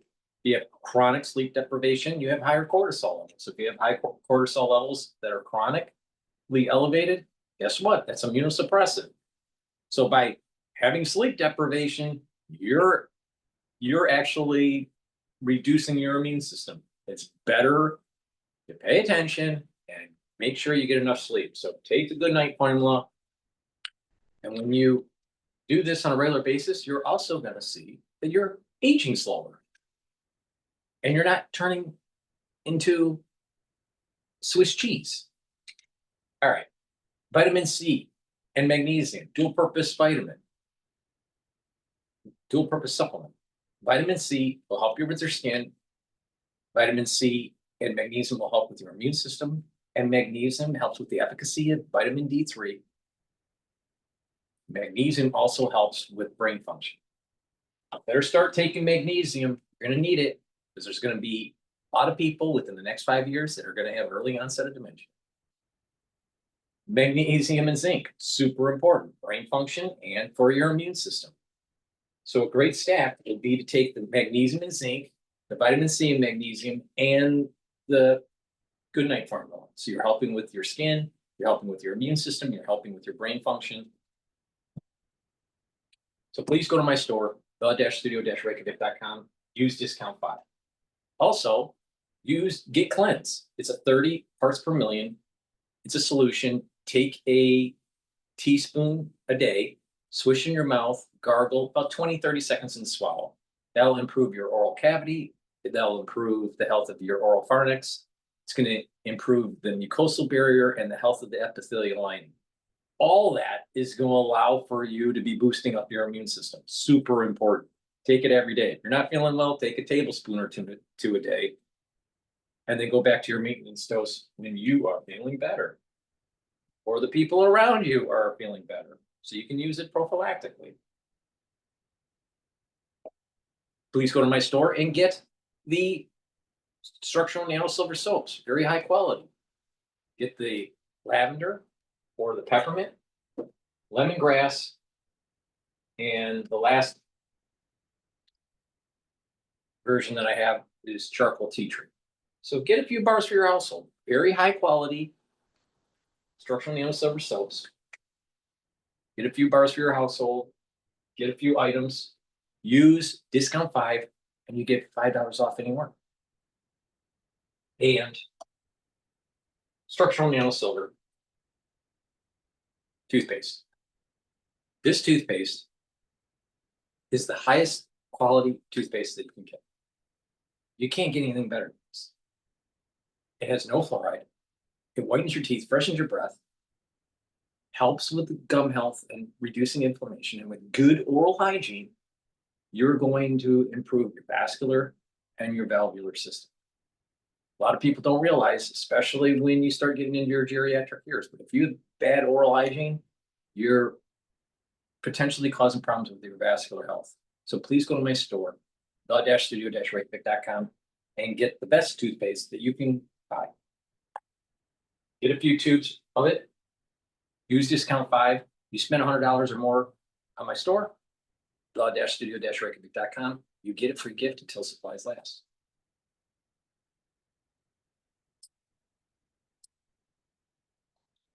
Department and the federal authorities will be supported in the effort, a really big effort. The 800 DC National Guardsmen that we'll put on, and much more if necessary, much more. You remember I said I offered 10,000 once. Remember I said to a certain person who I thought always was highly overrated, not very competent. But I said, if you need them, we'll give you 10,000 of the military or the National Guard. They turned me down. But if necessary, we're going to move service members directly to joining the guardsmen. And that'll take place very rapidly, and that'll be done in conjunction with Pam and with Pete and everybody else. Washington, D.C. should be one of the safest, cleanest, and most beautiful cities anywhere in the world. And we're gonna make it that. We're gonna make it safe. We're gonna make it smart. We're gonna make it beautiful. So beautiful. Some of the buildings, we're gonna add to it. You see what we've done at the White House. White House is a whole different building. I do that in my part-time because it's a natural instinct as a real estate person. I was very good at that, and I was very good at fixing things up. I like fixing things up. You see what's happening. The marble floors are being reinstalled, renovated, fixed. The whole place is becoming very beautiful. We're going to be adding a magnificent ballroom, most beautiful ballroom, I think, anywhere. We need it. I would have certainly loved to have had it today. I think we would have filled it up. A lot of you are standing outside, can't get in this room. I've never seen a room like this, which tells me that you want to talk about. I mean, this was a DC news conference. It tells me that you want to talk about crime in DC and beautification of DC, but I'm going to put that's easy. And I think, frankly, fixing the crime with the pros, fixing the crime is easy too. A person who I've known for a long time, and she's been incredible. She was a fantastic, one of the best ever district attorneys in New York. She was in Westchester and became a judge, very successful judge. And then she went into show business because she was such a good DA and such a good judge, tough judge, but fair, always fair. Nobody ever complained about that, but she was tough. And because of that and her reputation, she went into show business. So a lot of people don't, they think of Janine as show business. Actually, show business was not her thing. And she did great. She was on along with a couple of other of my friends on the #1 show. And I actually know her. I know a lot of people. And I'd like to speak for just a few seconds on what she has in mind, what she wants to do. We're going to be appointing some judges. We have some open spots, and we're going to take people because the judges are letting killers out. They just say, go, it's okay, don't worry about it. So we're putting some Pam recommended, Todd recommended, some judges that are great. Janine recommended. Janine's given me 3 great candidates already. We have about 10 open spots, and we could probably create some more. We need them. Janine, would you say a few words, please? Thank you very much, Mr. President, and thank you, Madam Attorney General, and to all my partners here. We all want the same thing. We all want a safe city. We want a safe capital. We want to be able to bring our families here. We want to be able to come and enjoy the history that makes this place great. And unfortunately, we are not in that position right now. And Mr. President, I want to thank you for taking the step that we need right now to make criminals understand that they are not going to get away with it anymore. And I'm not going to stand here and go over and over the cases. But what I can tell you is this. I see too much violent crime being committed by young punks who think that they can get together in gangs and crews and beat the hell out of you or anyone else. They don't care where they are. They can be in DuPont Circle, but they know that we can't touch them. Why? Because the laws are weak. I can't touch you if you're 14, 15, 16, 17 years old and you have a gun. I convict someone of shooting another person with an illegal gun on a public bus in the chest, intent to kill. I convict him. And you know what the judge gives him? Probation. Says you should go to college. We need to go after the DC Council and their absurd laws. We need to get rid of this concept of, no cash bail. We need to recognize that the people who matter are the law-abiding citizens. And it starts today. But it's not going to end today because the president is going to do everything we need to do to make sure that these emboldened criminals understand we see you, we're watching you, and we're going to change the law to catch you. And my final note is this. These kids understand that the jurisdiction is through the state attorney general, Brian Schwab. I did a poster of the young man from Doge who was beaten bloody with a severe concussion, a broken nose. And then I did a poster of what happens to those kids, because I can't arrest them, I can't prosecute them. They go to family court and they get to do yoga and arts and crafts. Enough. It changes today. Thank you, Mr. President. You are great job. Thank you. If I could, I just signed some executive orders. I'd like to have Will please come up and we'll let the people know what we signed. Do you want to put them down? Yes, sir. A short while ago in the Oval Office, President Trump signed 2 crucial executive actions to deal with the emergency crime conditions we currently face in the District of Columbia. The first of these was an executive order, as President Trump said before, invoking his powers under Section 40 of the Home Rule Act to take federal control of the DC Metropolitan Police Department. Along with that executive order, President Trump signed the statutorily required notification letters to Mayor Bowser and to the relevant House and Senate committee leaders.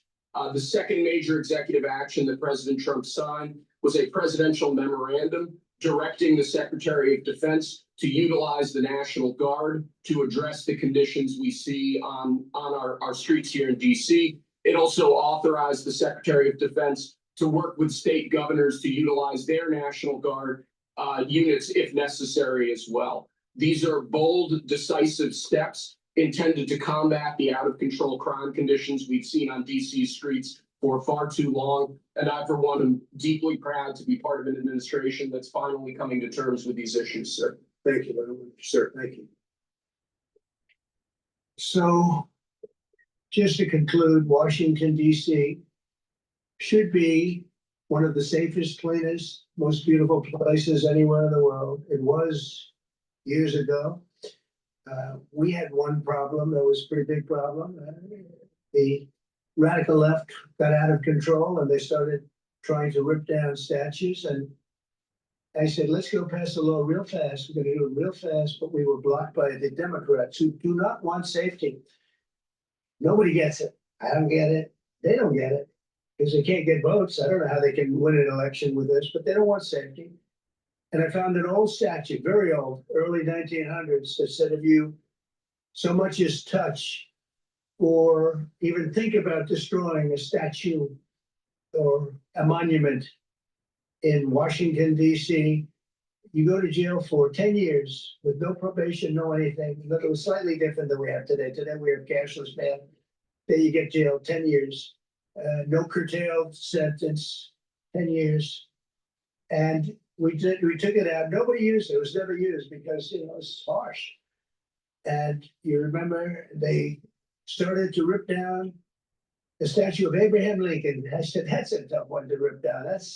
He was pretty good, man. I think he was pretty good. When the rope started going around Abraham Lincoln to pull him down, Andrew Jackson, others, and they were heading to the Jefferson Memorial, Thomas Jefferson. We're going to do a big number there. I said, it's time. And I signed that statute immediately. We had it updated. We made it use the same language, all passed by Congress. And I announced it's 10 years in jail, no probation, no anything, 10 years, no curtail sentence if you touch so much as touch a statue in Washington, D.C. And it was an amazing sight, beautiful sight. Everybody just left. The ropes were hanging around Andrew Jackson. And there were 2 ropes around Abraham Lincoln. They left the rope. But everybody just left. And that was the last problem we ever had. You know, that was the last problem that we ever had with the statues. They were going wild.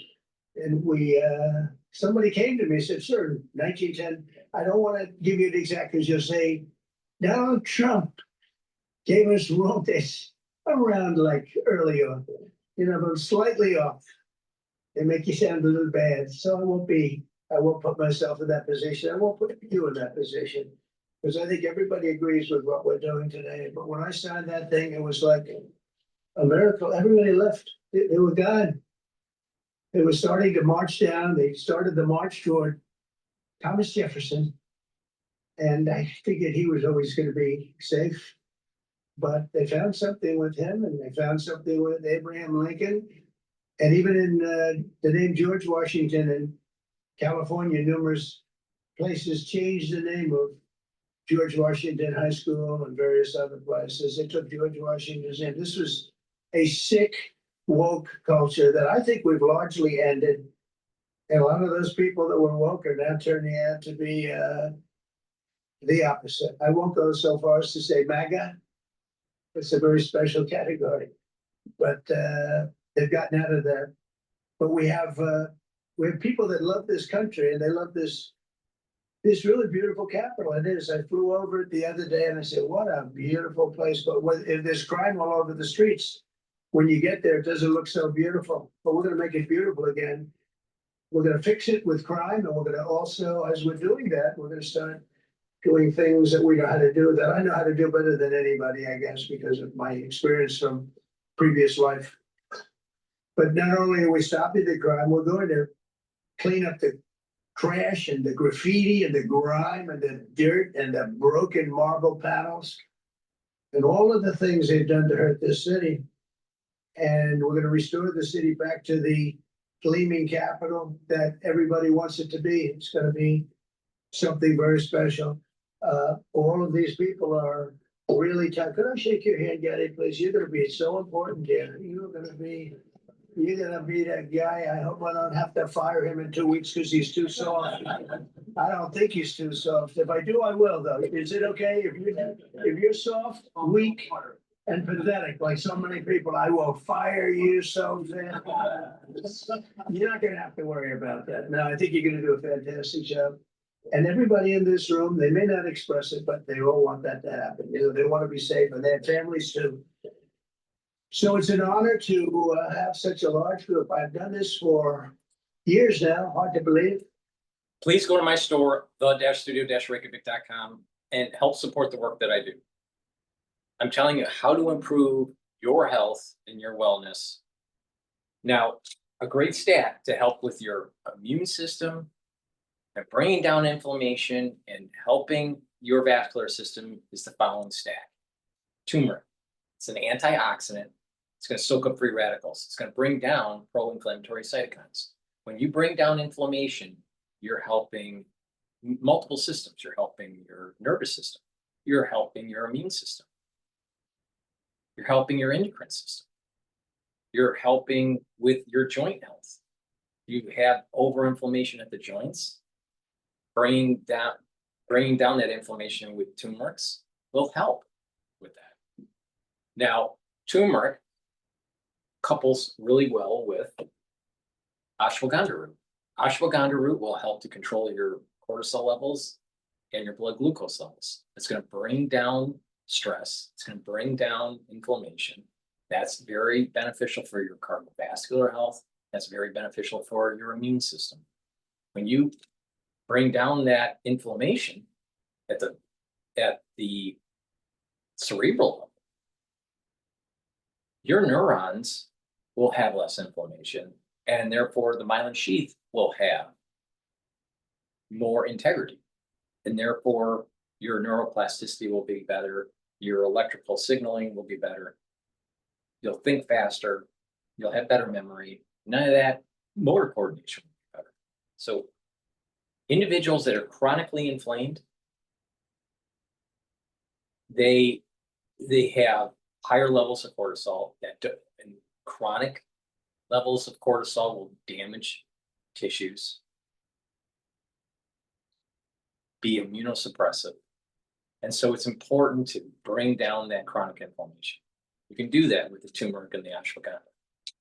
Also, take lignans. Lignans is an antioxidant. It's going to soak up free radicals. It's going to bring down inflammation.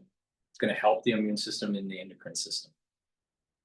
So stacking these together is a powerful stack to help that immune system, to help that cardiovascular health, and to help with brain health, because you're bringing down systemic inflammation, right? So please go to my store, the-studio-reykjavik.com, get the turmeric, the ashwagandha, and the lignans. Now, no matter what the season is, it's really important to be prepared. If you start having a throat irritation, and many people are gonna have this issue in the fall, be prepared, get the lozenges. I have it in cherry flavor. I have it in honey and lemon and also in blueberry drops. The drops and the lozenges are very high quality. The drops are a little bit smaller, you get 100 in each bag.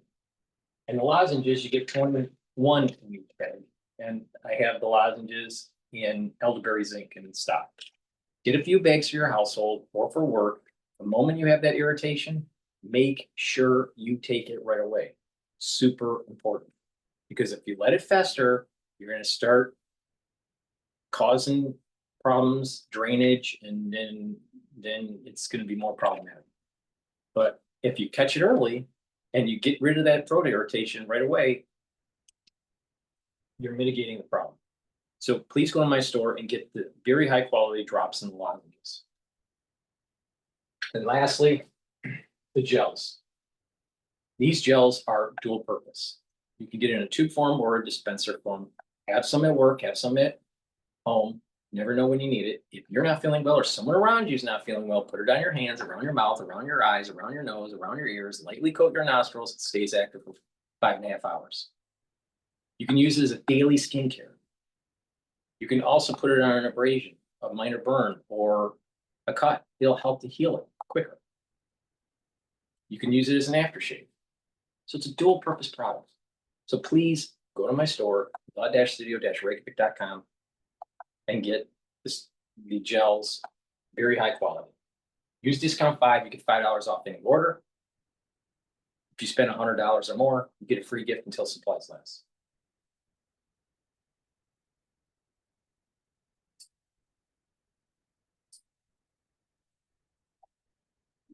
Reported it, which is fine. We're looking at it. Some people like it, some people hate it.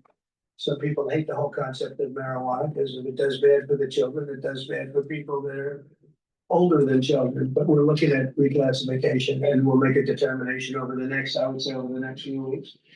And that determination hopefully will be the right one. Very complicated subject, the subject of marijuana. I've heard great things having to do with medical, and I've had bad things having to do with just about everything else. But medical and for pain and various things, I've heard some pretty good things. But for other things, I've heard some pretty bad things.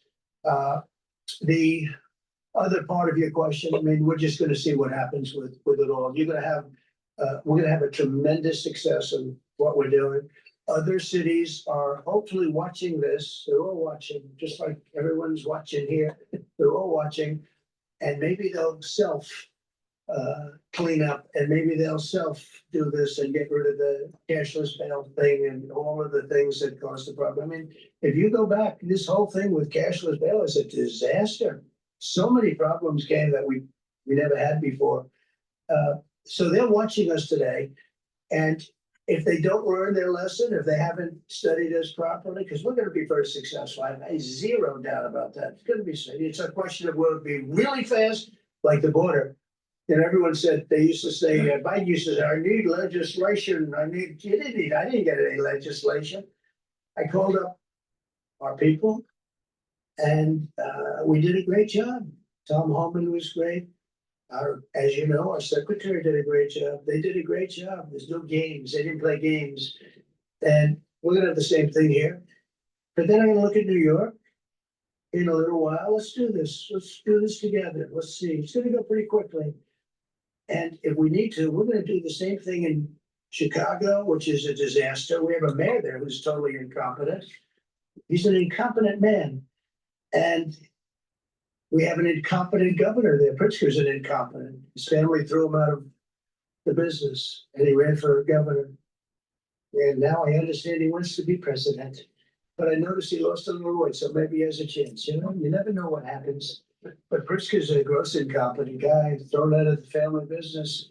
But when I look at Chicago and I look at LA, if we didn't go to LA 3 months ago, LA would be burning like the part that didn't burn.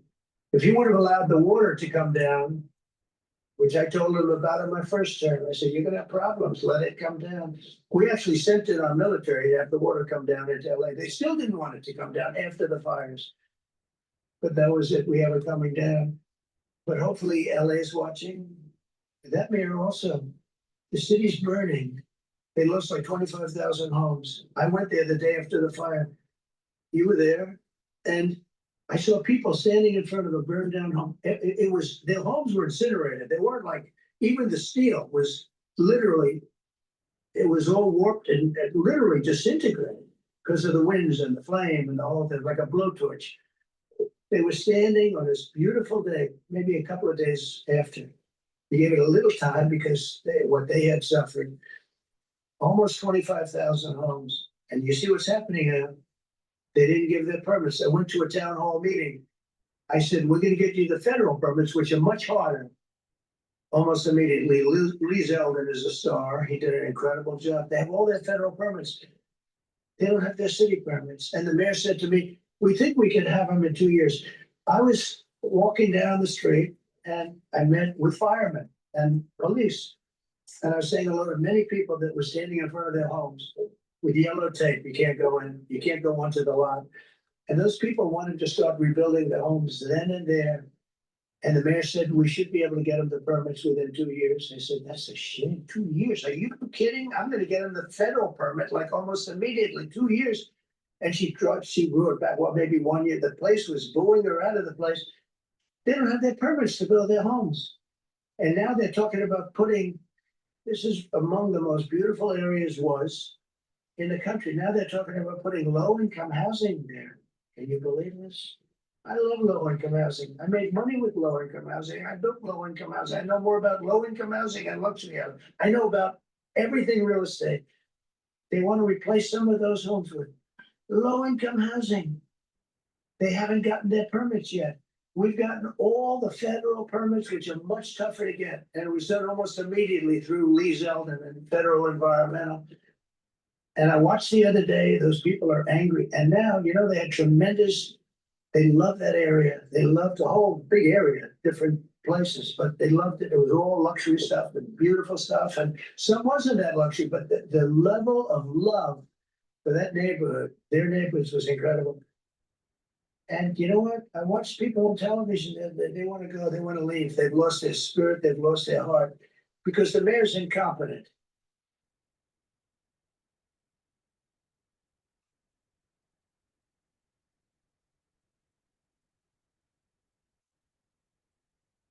The thing I did, I got the Olympics to go there. I was the one that got it. And by a rare thing that happened, I'll be the president. I was very upset because I got the Olympics and I said, I won't be president when it comes, but bad things happened and illegal things happened, really illegal things happened. Now it turns out one good thing was I'm going to be the president for the Olympics for 2050, for 250, which is going to be fantastic. And also for the World Cup. So we have a lot of good things. I hope 250 is going to be, the 250th anniversary is going to be the best. But when I looked at those people and I saw it last night on television that they still don't have their permits, it's a disgrace what's happened. Thank you. The China tariff deadline is tonight, but do you plan to extend that? We'll see what happens. China's been, we've been dealing very nicely with China, as you probably have heard. They have tremendous tariffs that they're paying to the United States of America. And we'll see what happens. They've been dealing quite nicely. The relationship is very good with President Xi and myself. You mentioned you're going to the president. So I think you need to get out of that, whether you consider Zelensky. So you have to understand, there's a war that should have never happened. There's a war that wouldn't have happened if I were president. Would have never happened. It was the apple of his eye. I got along very well with President Putin. But if you look, under President Bush, they took a lot of territory. Under President Obama, they took a lot of territory. Under Biden, they essentially took the whole thing. You know, it's just a question of time. Under Trump, you know what they took? Nothing, nothing. I was the one that said, you can't build your pipeline. That was half built. I came in, I stopped the pipeline. It's called Nord Stream 2. Nobody knows that, you know, nobody ever heard of Nord Stream 2. You might have not even heard of it. Biggest pipeline in the world. I stopped it. I was not a friend of Russia, but I got along well with Putin. It's always good to get along with other countries if possible, but that doesn't mean you roll over like Biden did. Biden came in and he immediately approved the pipeline. I couldn't believe it. Then they said Trump wasn't tough on Russia. I wasn't tough. I was the toughest. Putin said, if you're not tough, I would hate like hell to see you. I stopped the biggest economic development job, the biggest job that Russia had ever built. I stopped it. It was dead.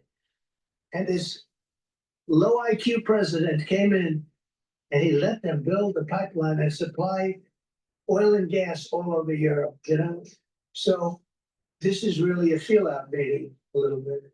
And President Putin invited me to get involved. He wants to get involved. I believe he wants to get it over with. Now, I've said that a few times, and I've been disappointed because I'd have like a great call with him, and then missiles would be lobbed into Kiev or some other place, and you'd have 60 people laying on a road dying. I said, that's cold, but it's a violent war. 5,000 to 7,000 people a week are dying. And you know, there's nobody from here. They're all Russian and Ukrainian people, and some people from the cities, much smaller number, but still, those missiles do damage and they kill a lot of people, but mostly soldiers. And they're young soldiers, although in the case of Ukraine, they're getting much older. They're drafting 60-year-olds now. It's a terrible thing to witness, and I think I have an obligation. Look, this is Joe Biden's war. This is not my war.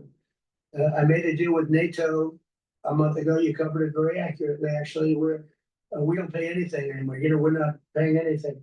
They are buying things from us, and NATO is paying us. I got it raised from 2% of GDP to 5%, and they're paying us for everything that we send. We're not paying. But Biden approved $350 billion. Europe has spent $100 billion. The money that's been spent and the death is incredible. It's the worst thing that's happened, by far the worst that's happened since World War II. So I'm going in to speak to Vladimir Putin, and I'm going to be telling him, you got to end this war. You got to end it. And he wasn't going to mess with me. This war would have never happened. You know, we had a discussion about it one time, and we never had that discussion again. Would have never happened. And when the election was rigged, and then Biden took office, which was barely took office. The auto pen took office. Bad things started happening. Bad things, stupid things were said. And it ended up in a war. And you know, and I don't believe this will happen anymore because I have that pretty well covered. This could end up in a third world war. This could have been a third world war. I don't think that's going to happen now. But I thought it was very respectful that the president of Russia is coming to our country as opposed to us going to his country or even a third party place. But I think we'll have constructive conversations. Then after that meeting, immediately, maybe as I'm flying out, maybe as I'm leaving the room, I'll be calling the European leaders who I get along with very well. And, you know, I have a great relationship, I think, with all of them. And I get along with Zelensky, but, you know, I disagree with what he's done. Very, very severely disagree. This is a war that should have never happened, wouldn't have happened.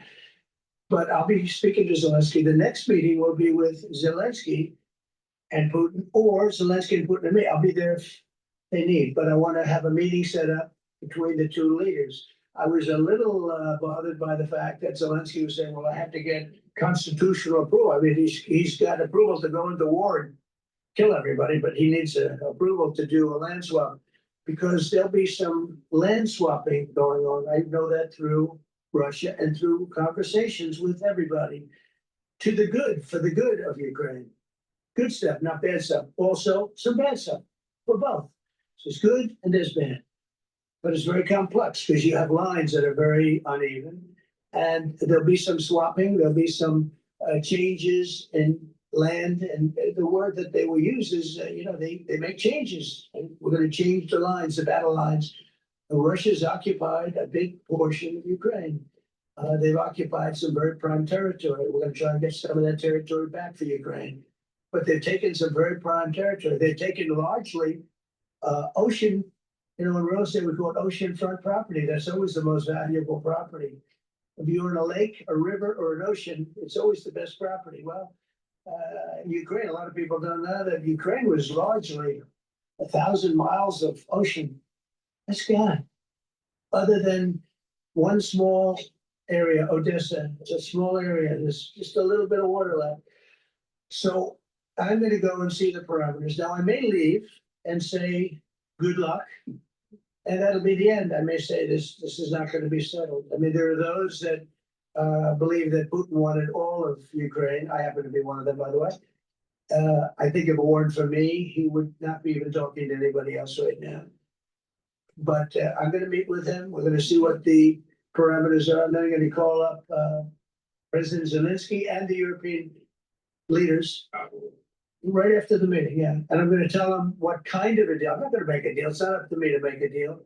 I think a deal should be made for both. I think Russia has to get back into building their country. It's a massive country. I think they have 11 time zones, if you can believe it.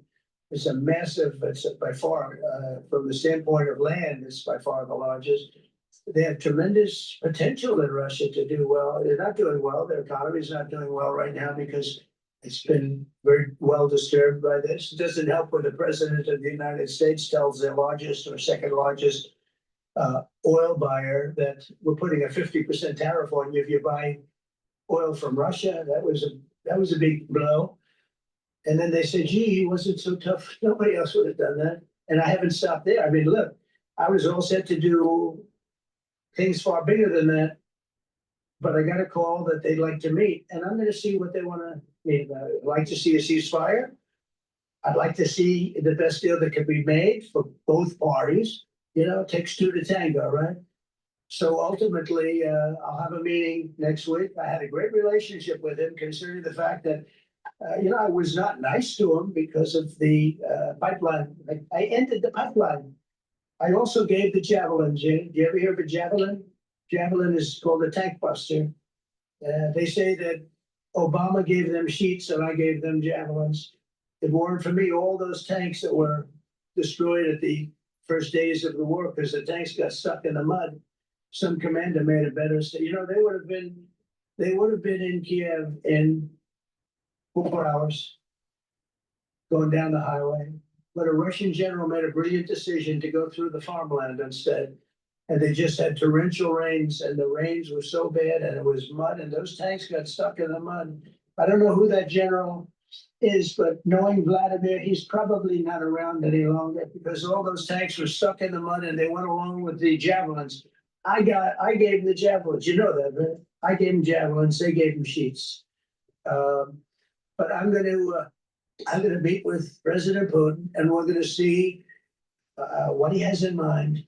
And if it's a fair deal, I'll reveal it to the European Union leaders and to the NATO leaders, and also to President Zelensky. I think out of respect, I'll call him first, and then I'll call them after. And I may say, lots of luck, keep fighting, or I may say we can make a deal. I will tell you this, I've seen a poll coming out of Ukraine. 88% of the people would like to see a deal made.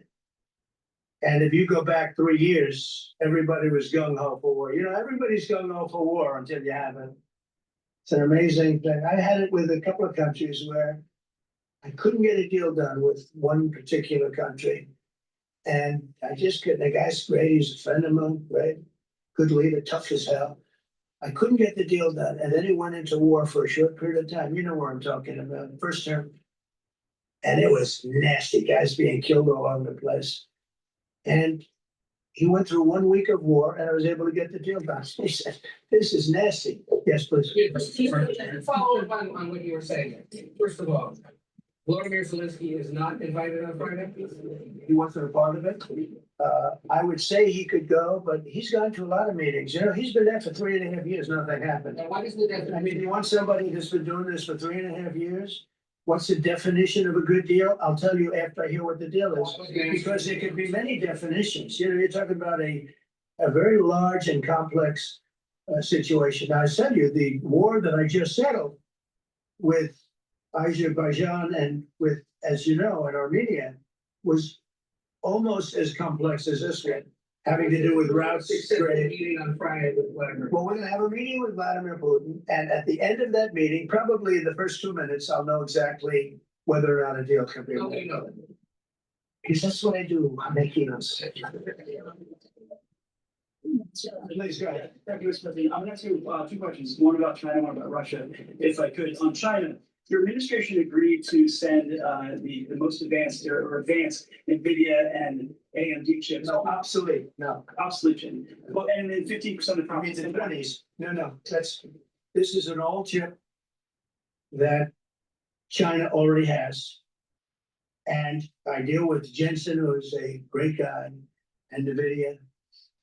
The chip that we're talking about, the H20, it's an old chip. China already has it in a different form, different name, but they have it. Or they have a combination of two will make up for it, and even then some. Now Jensen's a very brilliant guy, and Jensen also has a new chip, the Blackwell. Do you know what the Blackwell is? The Blackwell is super duper advanced. I wouldn't make a deal with that, although it's possible I'd make a deal, a somewhat enhanced in a negative way Blackwell. In other words, take 30% to 50% off of it. But that's the latest and the greatest in the world. Nobody has it. They won't have it for 5 years. But the H20 is obsolete. You know, it's one of those things, but it still has a market. So I said, listen, I want 20% if I'm going to approve this for you, for the country, for our country, for the US. I don't want it myself. You know, every time I say like 747, I want, yeah, for the Air Force. So I just wanted, so when I say I want 20, I want for the country. I only care about the country. I don't care about myself. And he said, would you make it 15? So we negotiate a little deal. So he's selling a essentially old chip that Huawei has a similar chip, a chip that does the same thing. And I said, good, if I'm going to give it to you, because they have a, they have a stopper, what we call a stopper, not allowed to do it. A restricted is really known as a restrictive covenant. And I said, if I'm going to do that, I want you to pay us as a country something, because I'm giving you a release. I released them only from the H20. Now, on the Blackwell, I think he's coming to see me again about that. But that will be a unenhanced version of the big one. Like, I don't know if you know, we will sometimes sell fighter jets to a country and we'll give them 20% less than we have. You know what I mean, right? That's just it. Do you see a time, Mr. President, when there could be normal trade between the US and Russia? Should the meeting go well? Should there be peace? I do. Russia has a very valuable piece of land. If Vladimir Putin would go toward business instead of toward war, it's a warring nation. That's what they do. They fight a lot of wars. A friend of mine said Russia's tough because they just keep on fighting. They beat Hitler, so did we. And they beat Napoleon. They've been doing this for a long time. I asked a question to a very, very smart man that some people like and some people don't like. Viktor Orban, right? From Hungary, the head of Hungary. And he's in that same area and knows the two countries very well. I said, this was before Biden didn't do anything to get us out of it. He could have gotten us out of that. It would have never happened. I said, so can Russia be beaten by Ukraine? He looked at me like, what a stupid question. He said, Russia's a massive country and they win their country and they win their life through wars. They fight wars. That's what they do. He said, China beat you with trade. Russia beat you with war. It was a very interesting statement. China's not beating us with trade, not when I'm in charge, but they were beating Biden with trade, but they never beat us with trade. Don't forget, China had to pay $400 billion worth of tariffs when I was last time. That was last time. And if we didn't have COVID, all of this stuff we would be loaded. We're finding hundreds of billions of dollars of cash is pouring into our country now because of tariffs. And all we're doing is we're doing what they do to us. It's so beautiful to see it. They found last month, as you saw, $25 billion of excess cash flow. They say, where did it come from? I said, I'll tell you where it came from. It came from a place called tariffs. And we're doing very well. We're really doing well. But I expect to have a meeting with Putin that I think it'll be good, but it might be bad. And I'm here for one reason, to get rid of a war that somebody else started. Should have never happened. And if I could end it, great. Complex war, a lot of bad blood, But Zelensky's been there for 3.5 years, so if you put him in a room, now I will say this, ultimately, I'm gonna put the two of them in a room. I'll be there or won't be there, and I think it'll get solved. Yeah, please. Yeah. Excuse me, I'm gonna suggest, because, do you have any other questions? On DC, because I don't want them to do, wait. These are incredible people. I don't want them to be standing up here. On subjects, does anybody have a question of them? And then you guys leave. Okay, a question, Please go to my store, the-studio-reykjavik.com, and get the probiotic. This probiotic is a powder. You mix it with soft foods or with filtered water, take it every day. With a good gut biome, you're going to be able to absorb your nutrients. You're going to improve your mucosal lining in your gut. You're going to improve your immune system. You're going to improve the communication between your gut and your liver. Your metabolism will improve. And you're going to improve the communication between your gut and your brain. You're going to sleep better. You're going to have less brain fog. You're going to be able to concentrate.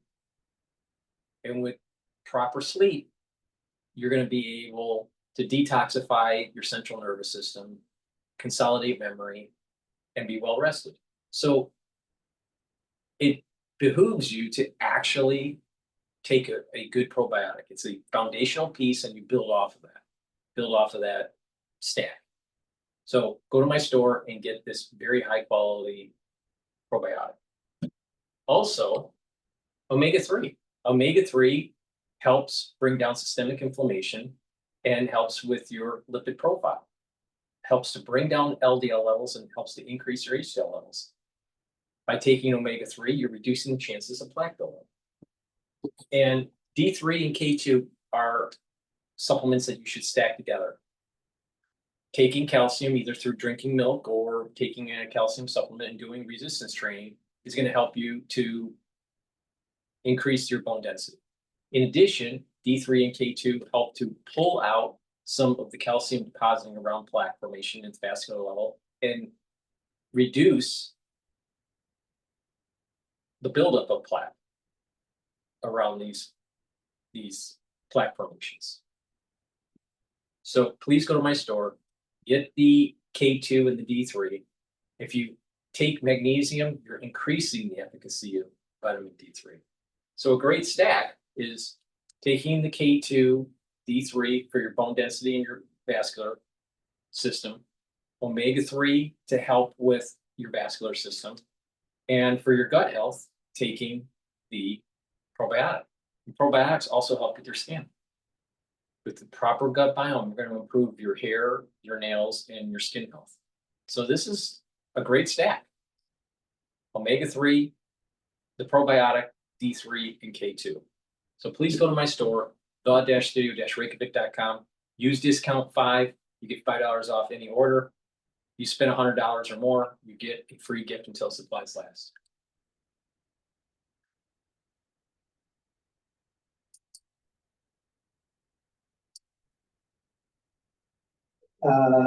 What happens, happens. I'll let you know what happens. You'll be the first to know.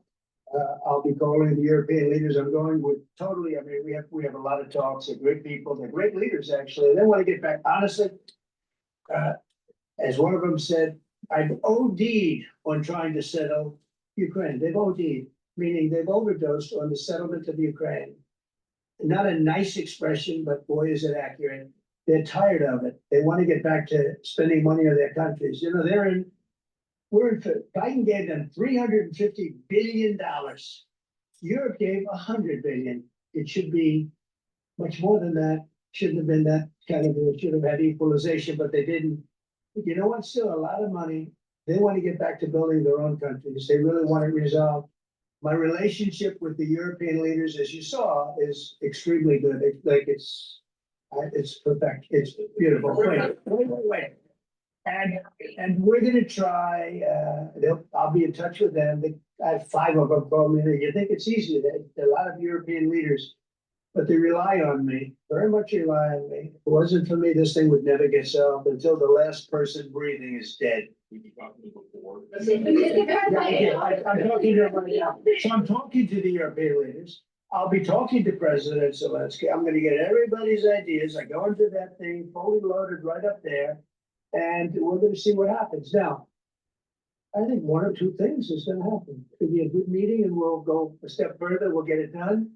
I'd like to see a ceasefire very, very quickly. Very quick. I'd like to see it immediately, but I'd like to see it very quickly. And we're gonna be dealing with the European leaders and we're gonna be dealing with President Zelensky. And hopefully we're gonna have a great success.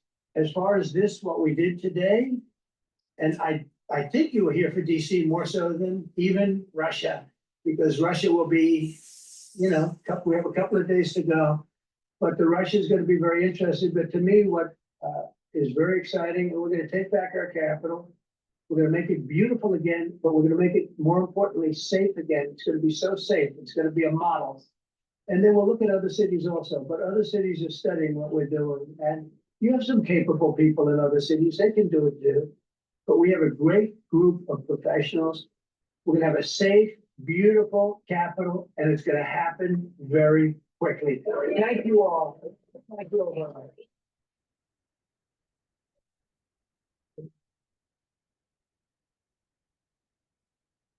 All right, there you have President Trump just now leaving the White House briefing room after a tour de force news conference that answered a number of questions we had about his approach to Washington, D.C.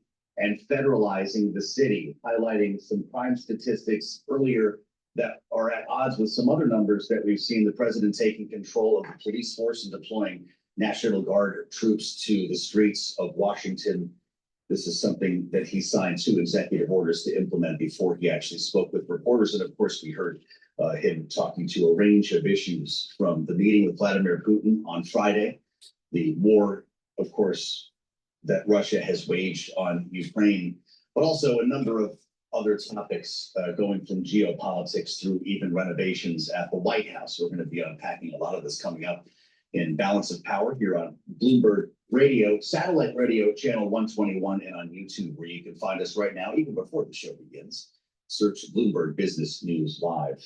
We'll have much more to say here as we get through the program, as I was mentioning here, an important conversation that we're going to be bringing you with Scott Cooper, the director of the U.S. Office of Personnel Management. We'll be hearing from a member of the administration here specific to the workforce, and also, as we just heard from President Trump, protecting that workforce. He's only been on the job for a couple of weeks here. He'll be with us to talk about DOGE cuts, personnel levels, and the culture inside our federal government here for federal workers. If you're with us in Washington on 99.1, it is a conversation that you will not want to miss. Are we touching base with Charlie? James, is that the plan here? Charlie's with us, so we may as well check in to see how training has been. It's been a while since we've been listening to Donald Trump, and we're up a little, down a little here. Not the most convincing session. Charlie Pellet is at World Headquarters in New York. How you seeing it? Right now, up a little, down a little, Joe Matthew. That sums it up. Here's what's going on. We do have the S&P 500 index up a little, but trading at a record right now, up 563.95. That is a gain of 0.1%. The Nasdaq Composite Index also at a record of 58 right now. Gain there of 0.3%. The Dow, however, in the red. Dow Industrials down by 0.2%. This Bloomberg Business Flash brought to you by Oracle. Attention growing businesses. Oracle's offering to cut your current cloud bill in half if you move to Oracle Cloud Infrastructure. For new U.S. customers with minimum financial commitment, see if your company qualifies at oracle.com/Bloomberg. The 10-year yielding 4.27%, with the 2-year right now 3.78%. Spot gold down $49 the ounce, a drop there of 1.4%. West Texas Intermediate crude 63.85 $1,005 a barrel. A little change there. Bitcoin up 1.7%, 120,316 on Bitcoin. So again, recapping, U.S. stocks are trading mixed with the S&P 500 index up a little right now, up by about 0.1%. For on-demand news 24 hours a day, subscribe to Bloomberg News Now wherever you get your podcasts. Back we go to Washington. Balance of Power kicks off now. Once again, your host here is Joe Matthew. All right, Charlie, many thanks. We'll get back to Charlie a couple minutes away to touch some of the other headlines that are driving stocks and see how the Monday trade is shaping up here at lunchtime on the East Coast. We are watching shares of NVIDIA up about $1, about 0.5%, as the president just now, by the way, confirmed Bloomberg reporting a 15% levy, if I can call it that. The company, along with AMD, will be paying 15% of their revenues from Chinese AI chip sales to the United States government. And the president was even toying with the idea of making a deal over Blackwell. This previously mentioned deal would involve the H20 chips here. And we're also watching pot stocks on a tear today. The MJ marijuana ETF, Amplify Alternative Harvest, up over 18% as the president suggests reschedule. Please go to my store, bud-studio-reykjavik.com, and get the digestive enzyme complex. This helps to reduce the load on your pancreas, helps you to break up and digest carbohydrates, proteins, and lipids. If you're 40 years of age or older, it's really important to take the digestive enzyme complex to reduce the load on your pancreas. Vitamin B complex, also important if you're 40 years of age or older, to increase your cellular metabolism, to help boost up your energy levels. The first 4 B vitamins helps with the electron transport chain within the mitochondria to be able to produce ATP. That's the energy source that you need for your cells. Also, B12 helps to support your neurons. Myotrol. Myotrol helps to build muscle and maintain muscle. Myotrol helps with the gene expression to be able to build that muscle and to maintain that muscle. When you get older, especially when you turn about age 40, it's harder to build muscle. You start to atrophy. So you need supplementation. So take Myotrol, do resistance training. It has polyphenols, flavonoids, and lignans to be able to help with the gene expression for building muscle. So a great stack would be to take Myotrol to help with your muscles and your strength, vitamin B complex to help with your neurons and your cellular metabolism, and digestive enzyme complex to help with your pancreatic health and to be able to help with digesting foods, and so you can absorb them easier. So please go to my store, get the digestive enzyme complex, the vitamin B complex, and Myotrol. Use discount 5 and you get $5 off any order. You spend $100 or more, you get a free gift until supplies last.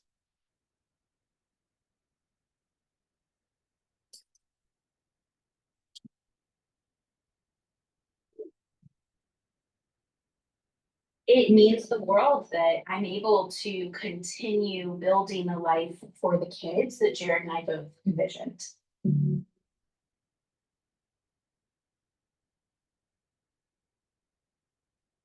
Later this week, the government is going to release retail sales data. First, though, we have the CNBC NRF Retail Monitor for you.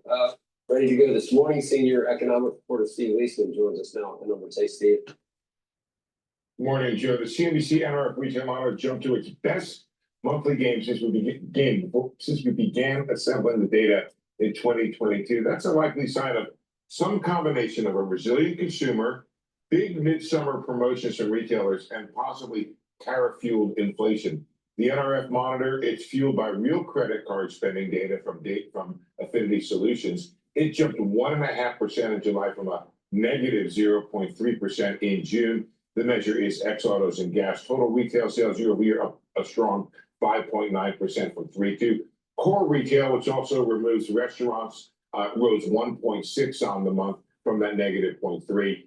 Year over year was also 5.9%. July included Amazon's Prime Day, Walmart deals, Target Circle Week, and other chain midsummer promotions. The National Retail Federation pointed to those kind of promotions as potentially propelling sales, but said there was more. Quote, they said in their release or their commentary, we may be seeing growing inflationary impacts from tariffs since recent data show price increases in commodity goods, particularly non-durables. The monthly chart has turned choppy. You can see there could be a sign of the front running we saw before the tariffs, then a retrenchment after, and now maybe a rebound and some inflation. So it could be a combination of all of that in there. By sector, gas stations up a strong 2.7, but so were sporting goods and hobby stores up 2.4. General merchandise had a good month, 2%. Clothing accessories still strong, 1.7. Restaurants and bars, though, that not a sector that should have much tariff inflation. That was also up a strong 1%, less likely to have tariffs inside of those numbers. Moving on, what you can see here is what the NRF added that wages are growing faster than inflation. So consumers have the ability to keep spending. The census for Friday, for the census data, 0.5% gain with 0.3% ex autos, Joe.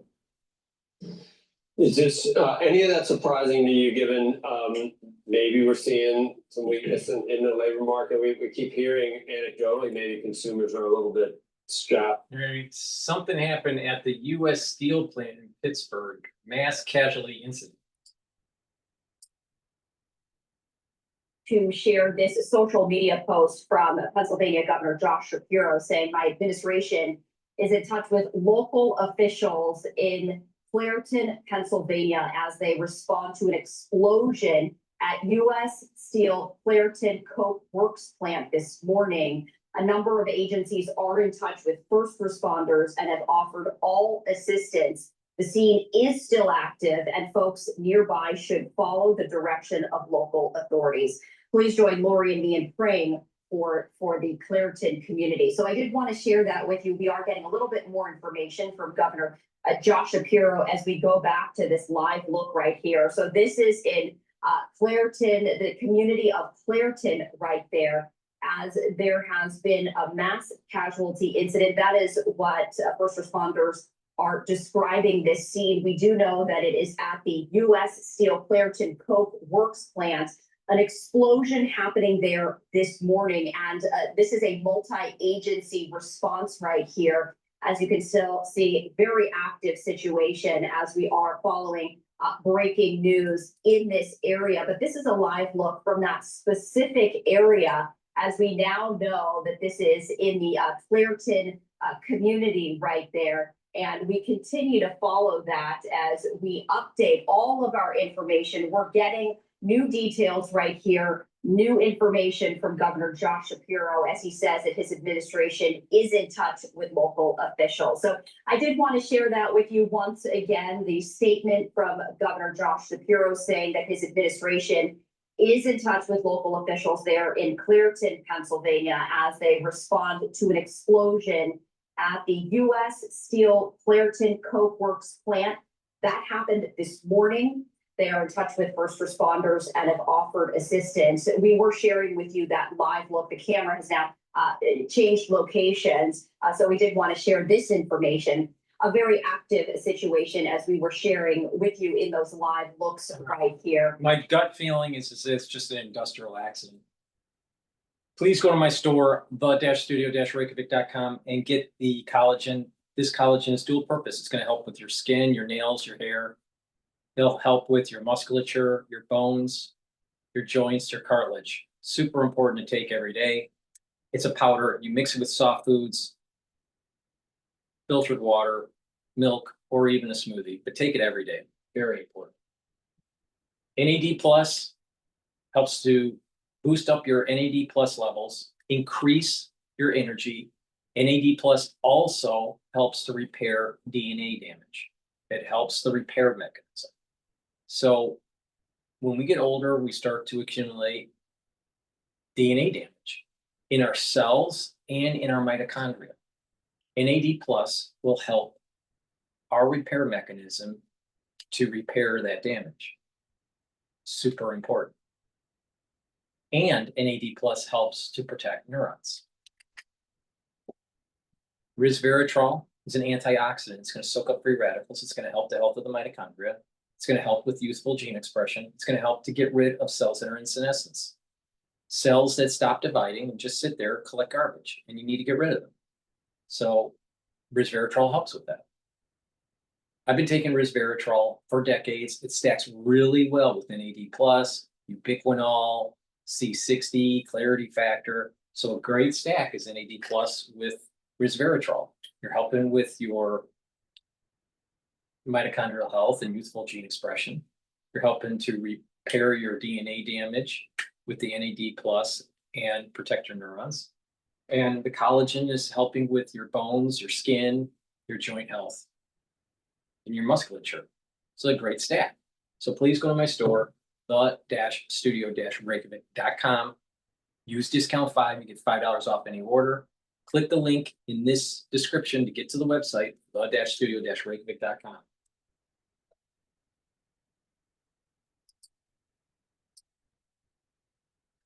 Bringing this, and we'll be talking about it through the day. If you're with us on 99.1 in Washington, D.C., we see you, and we'll be talking a lot more about the president's plans here. In fact, we're going to spend most of this hour talking about what's going on right here in our nation's capital, specific in this conversation to what's happening with the federal workforce. Scott Cooper started just weeks ago as the director of the Office of Personnel Management, OPM, as the wonks call it here in the nation's capital. And remembering the way this administration began and the reductions we saw in the federal workforce, some of the debates that we've had around this, it is, of course, Director Cooper who needs to implement, manage, and protect this workforce starting now. He's with us in studio, and it's great to see you in our Bloomberg offices. Welcome. It's a pleasure to meet you. Well, thank you. It's great to be here. I have a lot of questions for you, but I want to start with the news of the day here. President declaring a public safety emergency. Will you be involved as director of OPM in coordinating movement or deployment of federal law enforcement? Not to my knowledge. That's not in your umbrella. It's not in my umbrella. If the president wants me to do it, I'm happy to, but it's not in my purview. They're all federal employees, though, which is why I asked. Yeah. I don't think so, but you've seen the news more recently. Sure. Well, listen, absolutely. Will you make enhancements in buildings to protect federal workers? Are you moving security around to coincide with this movement? Yeah, as I said, right now, the answer is I don't know. Okay. So we haven't done anything. GSA would probably be another organization that might be involved to the extent something like that happens. But for now, obviously, don't have any other directive other than what the president announces. Understood. I mean, the answer might be that we're actually quite secure at our federal buildings here in Washington, and that's certainly acceptable. Yeah, absolutely. For those of us who live around here, we're not running through the streets like we live in Baghdad. People should know. As I mentioned, you were sworn in less than a month ago. Yeah. I would love to know the experience that you're having here, coming to Washington and going through this culturally.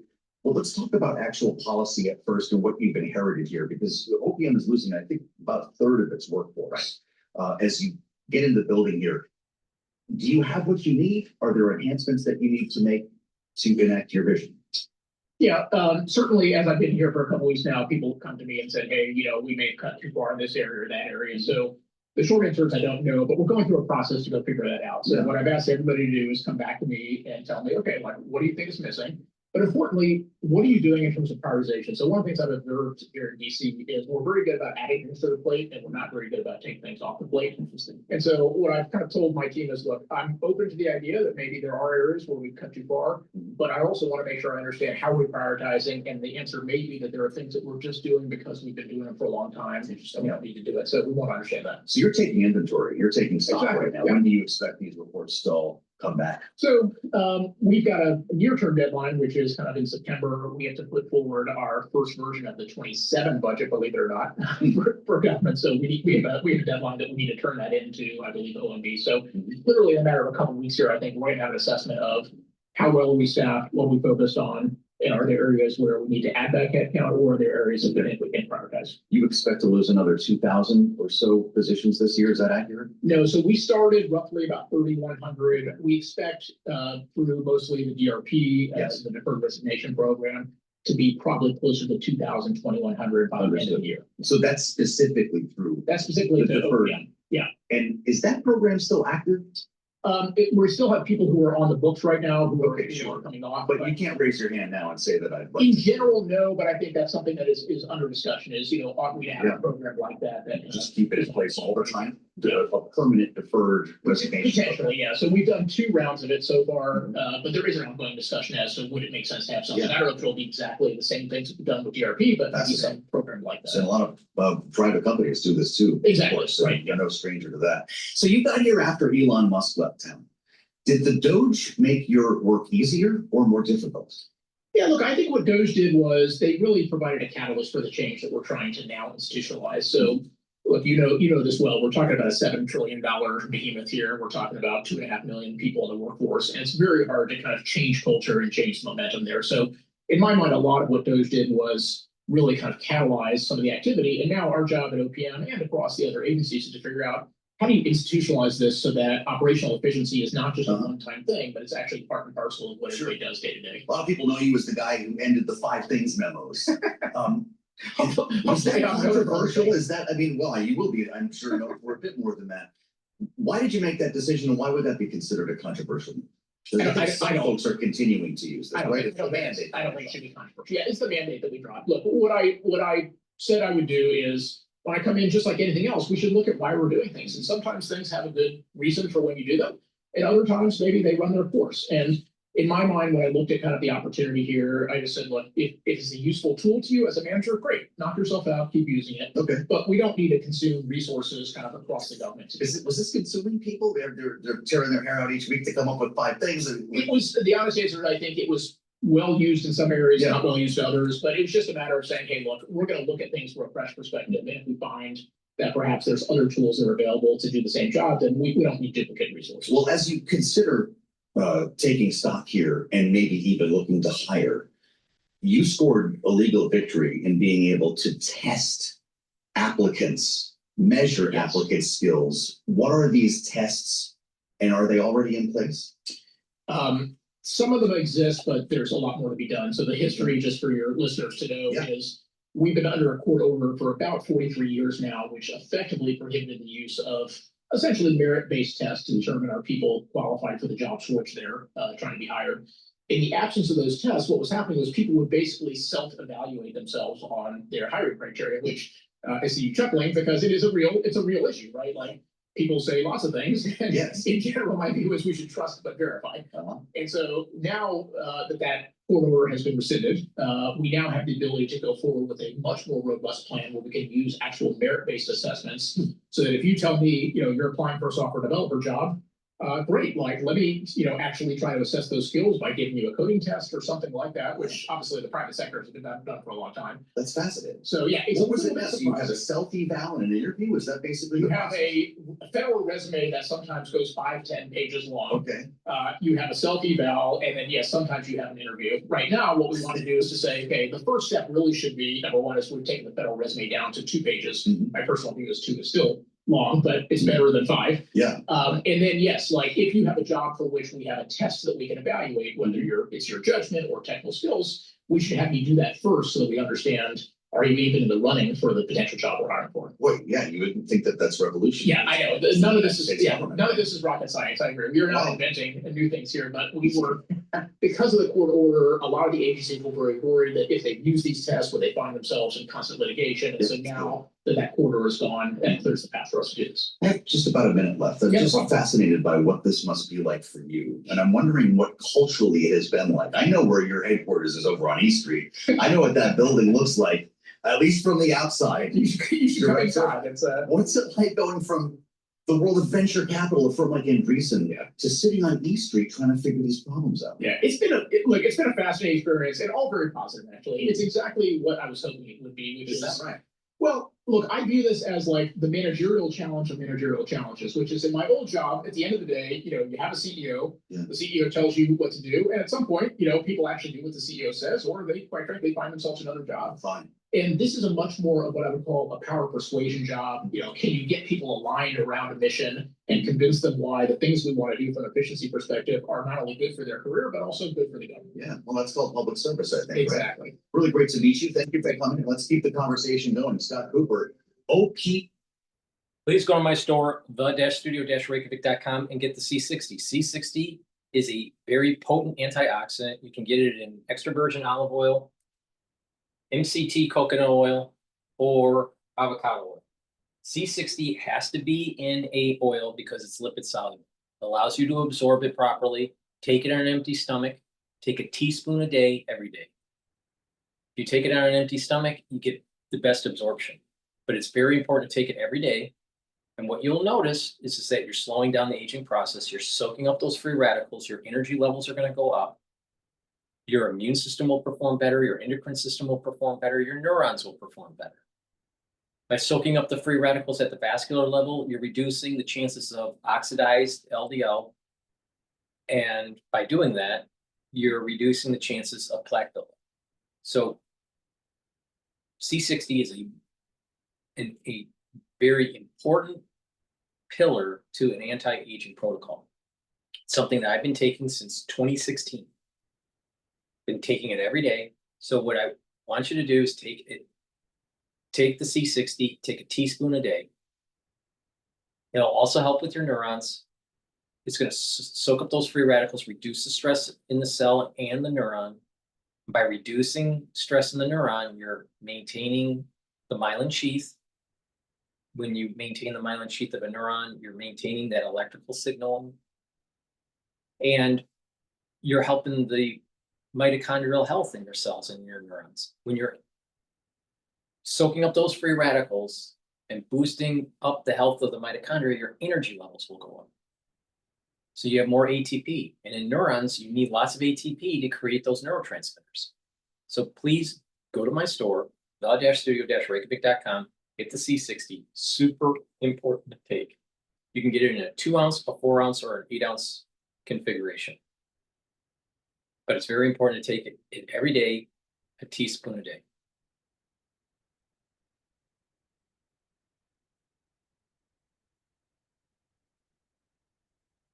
All right.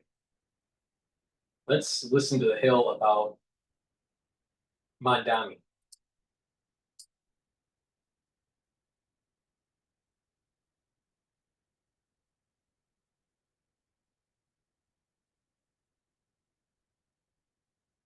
Fucking Chris Hemsworth.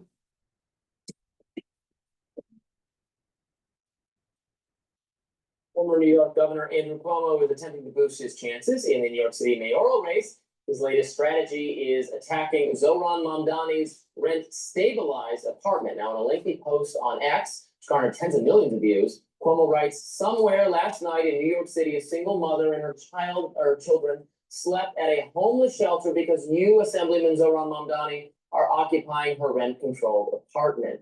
He adds, "You make $142,000 a year plus stipends. No matter which way you cut it, Zohran Mamdani is a rich person. You are actually very rich, yet you and your wife pay $2,300 a month as you brag for a nice apartment in Astoria. That should be housing for someone who needs it." Kept it all off by saying, "Today I am calling on you to move out immediately and give your affordable housing back to an unhoused family who need it. Leaders must show moral clarity. Time to move out." Cuomo also announced this weekend his proposal for Zohran's law, which he says aims to keep the rich out of New York's affordable housing. Let's take a look.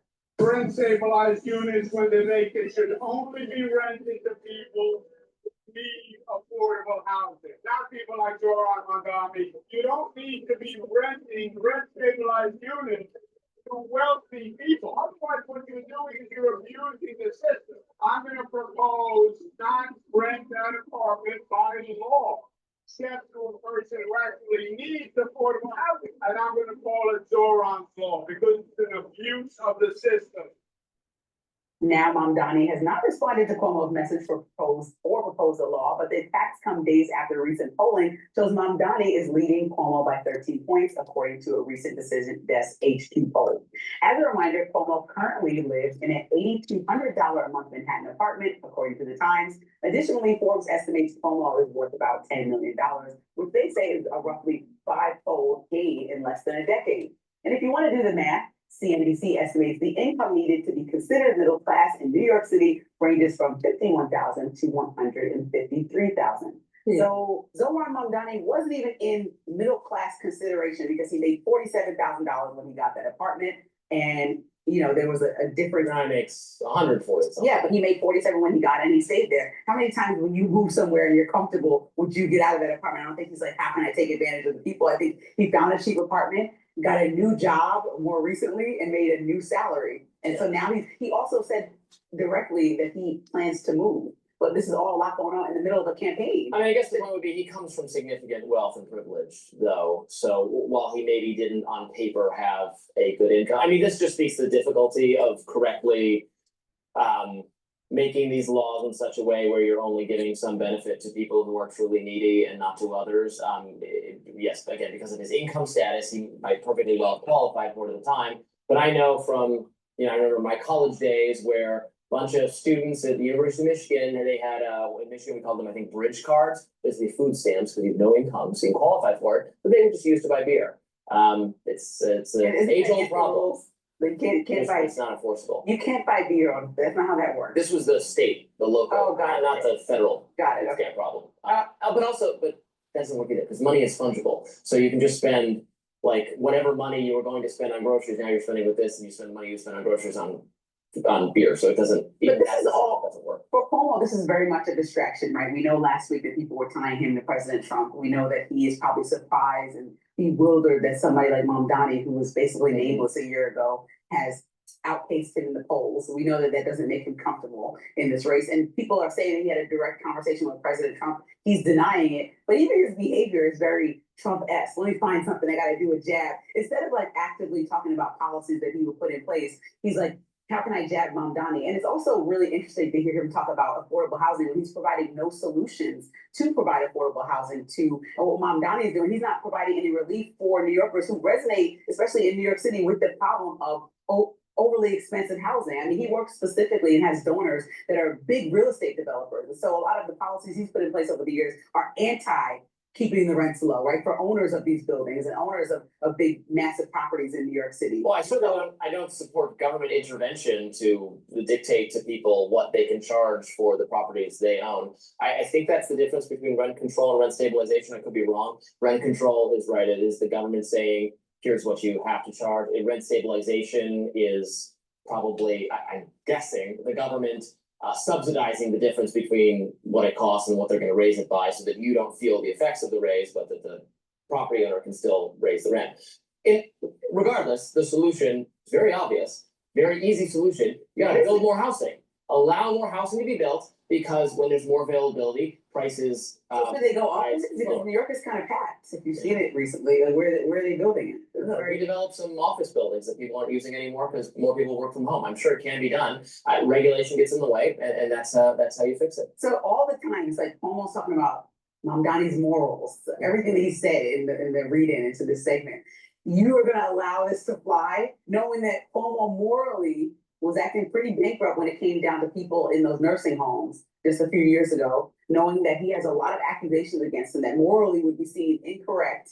And knowing that I don't have a dog in this fight. I mean, I don't like Andrew Cuomo. I would never vote for him based on. But you love Mamdani. I don't love Mamdani at all. I mean, I don't have anything against him personally, the way I sort of do against Cuomo, but Mamdani's socialist policies will ruin New York, obviously. So I don't want him to. I have no dog. I don't live in New York and would not vote for either of these candidates. I would probably vote for Eric Adams, honestly. And I didn't like him very much either, but he's by far the least bad of the options. Every time we see Eric Adams, he's more like in the mix in the party. He's like more like your friend and your homie than somebody who needs to be leading the state. Not my circus, not my monkeys, but I do care about affordable housing, and the best way to have affordable housing is to allow for more housing to be built, allow for competition. I just went through this. I live in a neighborhood that right now does have a lot of availability, and my building I had to renew my lease. They tried to jack up my rent. It was outrageous. I'd never seen anything like this. I said, no, I will not pay this. This is insane. And I started looking at the units across the street, and they came back to me and said, oh, okay, never mind. And I didn't leave it. It a little increase, but way less than what they prescribed. Oh yeah. I was like, no, that's worth it. That's actually really. So I'm encouraging you, stand up for yourself. Stand up for yourself. Negotiate. Okay, well, and it's also good when leadership tells people not to do stuff like that, right? I know you don't like federal involvement. You might disagree wholeheartedly about the approach there. But if people are saying, okay, if the rent was $2,300, you can't make it $5,000. Like there has to be some type of limitation on how greedy people can be when you're dealing with people that are struggling with inflation and a bunch of other stuff. So if Cuomo actually wanted to provide a solution, he can lay one out and not come up with Zoran's law that tells people that they can't live in rent-controlled apartments. Like, that's not the main crux of the issue with housing in New York City, that a lot of people are taking over spaces. I don't want the government trying to prescribe what the right cost. I mean, Argentina just went through this. Javier Milei, my guy, my hero, fixing so many of that country's problems, ended rent control. I said landlords can charge whatever they want, and has dramatically increased the availability of housing in the country by just letting the market do its work. Not having the government decide. What are the housing prices looking like now? I bet they're. Because there's more availability, you don't have to worry about that problem as much. Because then, well, if I can't afford this one, there's competition is what brings down prices. We should allow for more competition. Well, that's one solution, but I'm not hearing any solutions from Cuomo's side, and that's kind of my biggest concern, is that he's having a conversation with Trump, which he knows is not a winning connection for anybody who's voting democratically. I would need to know more about what this apartment, like the size of this apartment, to evaluate whether that price sounds. It's probably astronomically high for a one bedroom if they have that. Well, in Astoria, I'm not a New York expert. I visit the city more than I'd like to because I don't really like it. It really can't be huge. I mean, I have friends. Astoria is Queens. Queens, yeah, and it's a pretty expensive part of Queens. Not like, you know, it's very close to Manhattan. If that's a one bedroom apartment, that sounds cheap to me. Very cheap for that price. If it's a studio. Yeah, well, I don't know. Maybe that's fair. I don't know. If it's a big apartment, then that's outrageous that they can artificially keep it that low. I don't know. I don't know how nice it is. I don't know what modern appliances it has. I don't really care either. He can take advantage of the law the way it's written, just like anyone else. That's fine. Is your point, Ashley, that something still needs to be done here? Would it help the president to cite all of this data and not look at something 2 years old? Potentially, and again, I don't know the data since post-COVID, pre-COVID, post-COVID, and it's something I would like to dig into, you know, for sure, because I think it's really important information. But again, I go back to not just violent crimes. Obviously, I mean, I've had several friends that have been carjacked. Obviously, there's some people that have been killed during hijackings and carjacking. So I think that this is something that has to get under control. But again, if you don't have any consequences, if you do not punish even small crimes, then there's lawlessness in the city. So I think what he's trying to do, obviously there was a tipping point last week with the former staffer who was beat up in the streets. But I think that there are certain, and there was also an intern for one of our members of Congress that was murdered, you know, about a month ago. So there is serious crime here. I think what he's trying to do is also get rid of the homelessness. I mean, if you look at the mayor's ability to do that, she has very limited ability to get rid of the homeless. I mean, I was talking about this for months. Why are there so many homeless camps? And first of all, for the health of the homeless, but also for making the city safe. And her hands are tied because of some of the legislation that city council passed. Understood, although I will say that there actually was a pretty large encampment right in front of this building, a small park that the city did move out some time ago. As we understand with the Home Rule Act, Ashley, the president can federalize the city's police department, Metro Police here, in 48-hour increments, retaining the power to supersede City Hall for discrete periods of time, not this open-ended thing. Do we know how this is going to work? Do you just re-up every 48 hours here? And how will that help the police to be federalized? I think there's two questions. He could continue to do the 48 hours. I don't know how long he will do that because there's not, as you mentioned at the beginning, there's not riots in the streets right now or anything like that. But I'm assuming he'll use the National Guard to completely move out the homeless camps.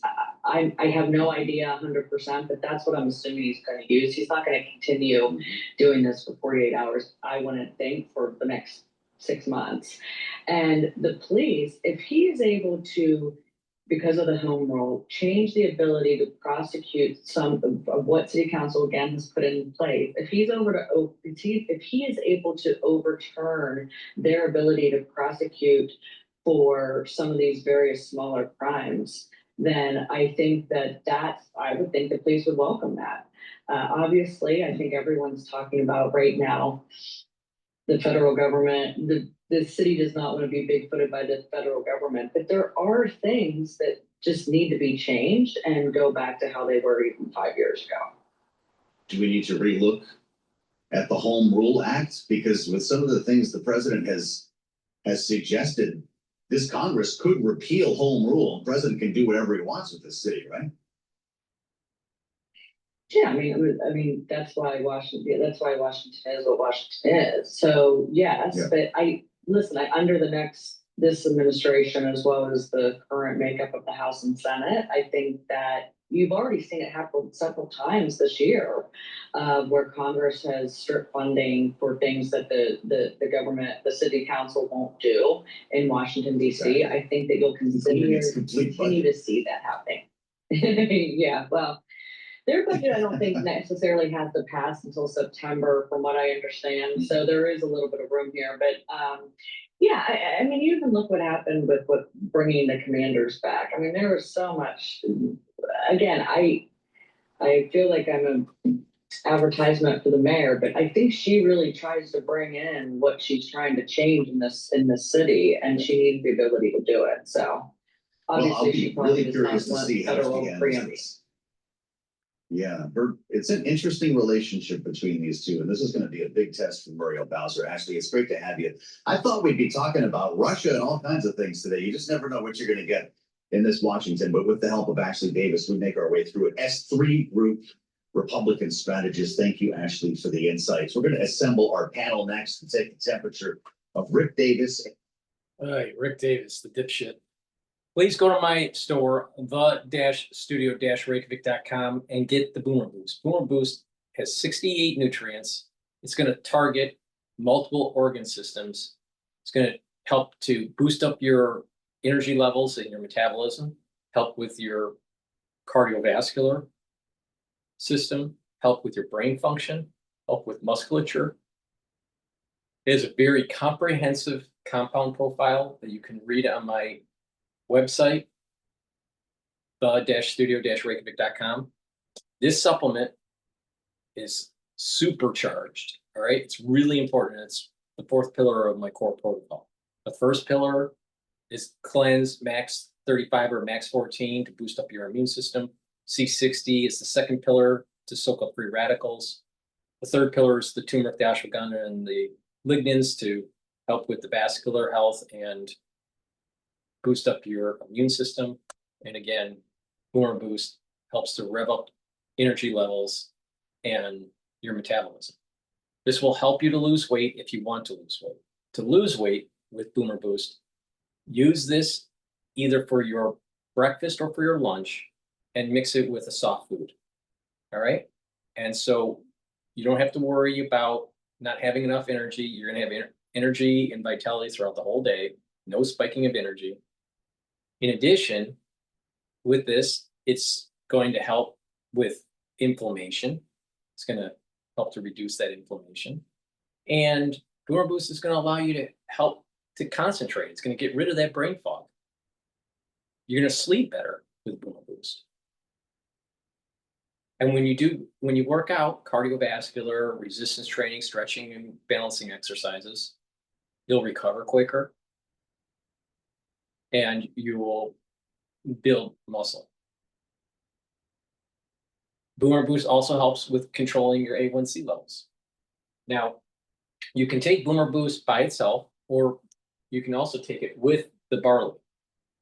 And barley, you can take it by itself or with other supplements like Boomer Boost. The barley, there's two types, the heirloom barley and the gladiator barley. They're high density protein. You can't buy this barley at a regular store. Special type of barley. Now, it'll help to detoxify your body, bring down inflammation, and soak up free radicals with superoxide dismutase. Now, this barley is a powder. You mix it with soft foods, filtered water, a smoothie, or even milk. But you take it every day, and the amazing thing is that it's going to bring down inflammation. By bringing down inflammation, you're going to recover quicker when you're working out. You're going to help with joint pain because you're reducing that inflammation. By bringing down inflammation at the at the cerebral level, guess what? It's going to help with your neurons. By bringing down chronic inflammation, it's going to help boost up your immune system. By bringing down inflammation at the vascular level, it's going to help with your cardiovascular health. Because by bringing down inflammation at the vascular level, you're reducing plaque formation. So it's super important to be taken. And you can stack it with the Boomer Boost to get added benefit and help with your A1C levels. Now, with Gladiator barley, you get all the benefits of heirloom barley, but you also build muscle. It stacks really well with Myotrol. Remember, Myotrol helps with gene expression to build muscle. Gladiator barley is a high-density protein that helps to build muscle. But not just build muscle, it detoxifies your body. It brings down inflammation. It also soaks up free radicals with superoxide dismutase. So you stack these together and you work out, you do some resistance training, and you're going to be losing weight, you're going to be getting healthy, you're going to be having lots of energy, you're going to be detoxifying your body, you're going to be controlling those A1C levels. So please go to my store, the-studio-reykjavik.com. Get the Gladiator barley, the heirloom barley, and the Boomer Boost. You can take them separately, or you can stack it. You can stack the Boomer Boost with the Gladiator barley or the Boomer Boost with the heirloom barley. Use discount 5, you get $5 off any order. Spend $100 or more, and you get a free gift until supplies last. Please go to my store, the-studio-reykjavik.com, and get healthy. You follow my protocol, you're going to slow down the aging process, and you're going to notice that your body is improving and healing, and you're going to have more vitality and longevity. So click the link in the description of this video and all my videos to get to my website, the-studio-reykjavik.com, and get healthy. Thank you for listening, and have a nice day.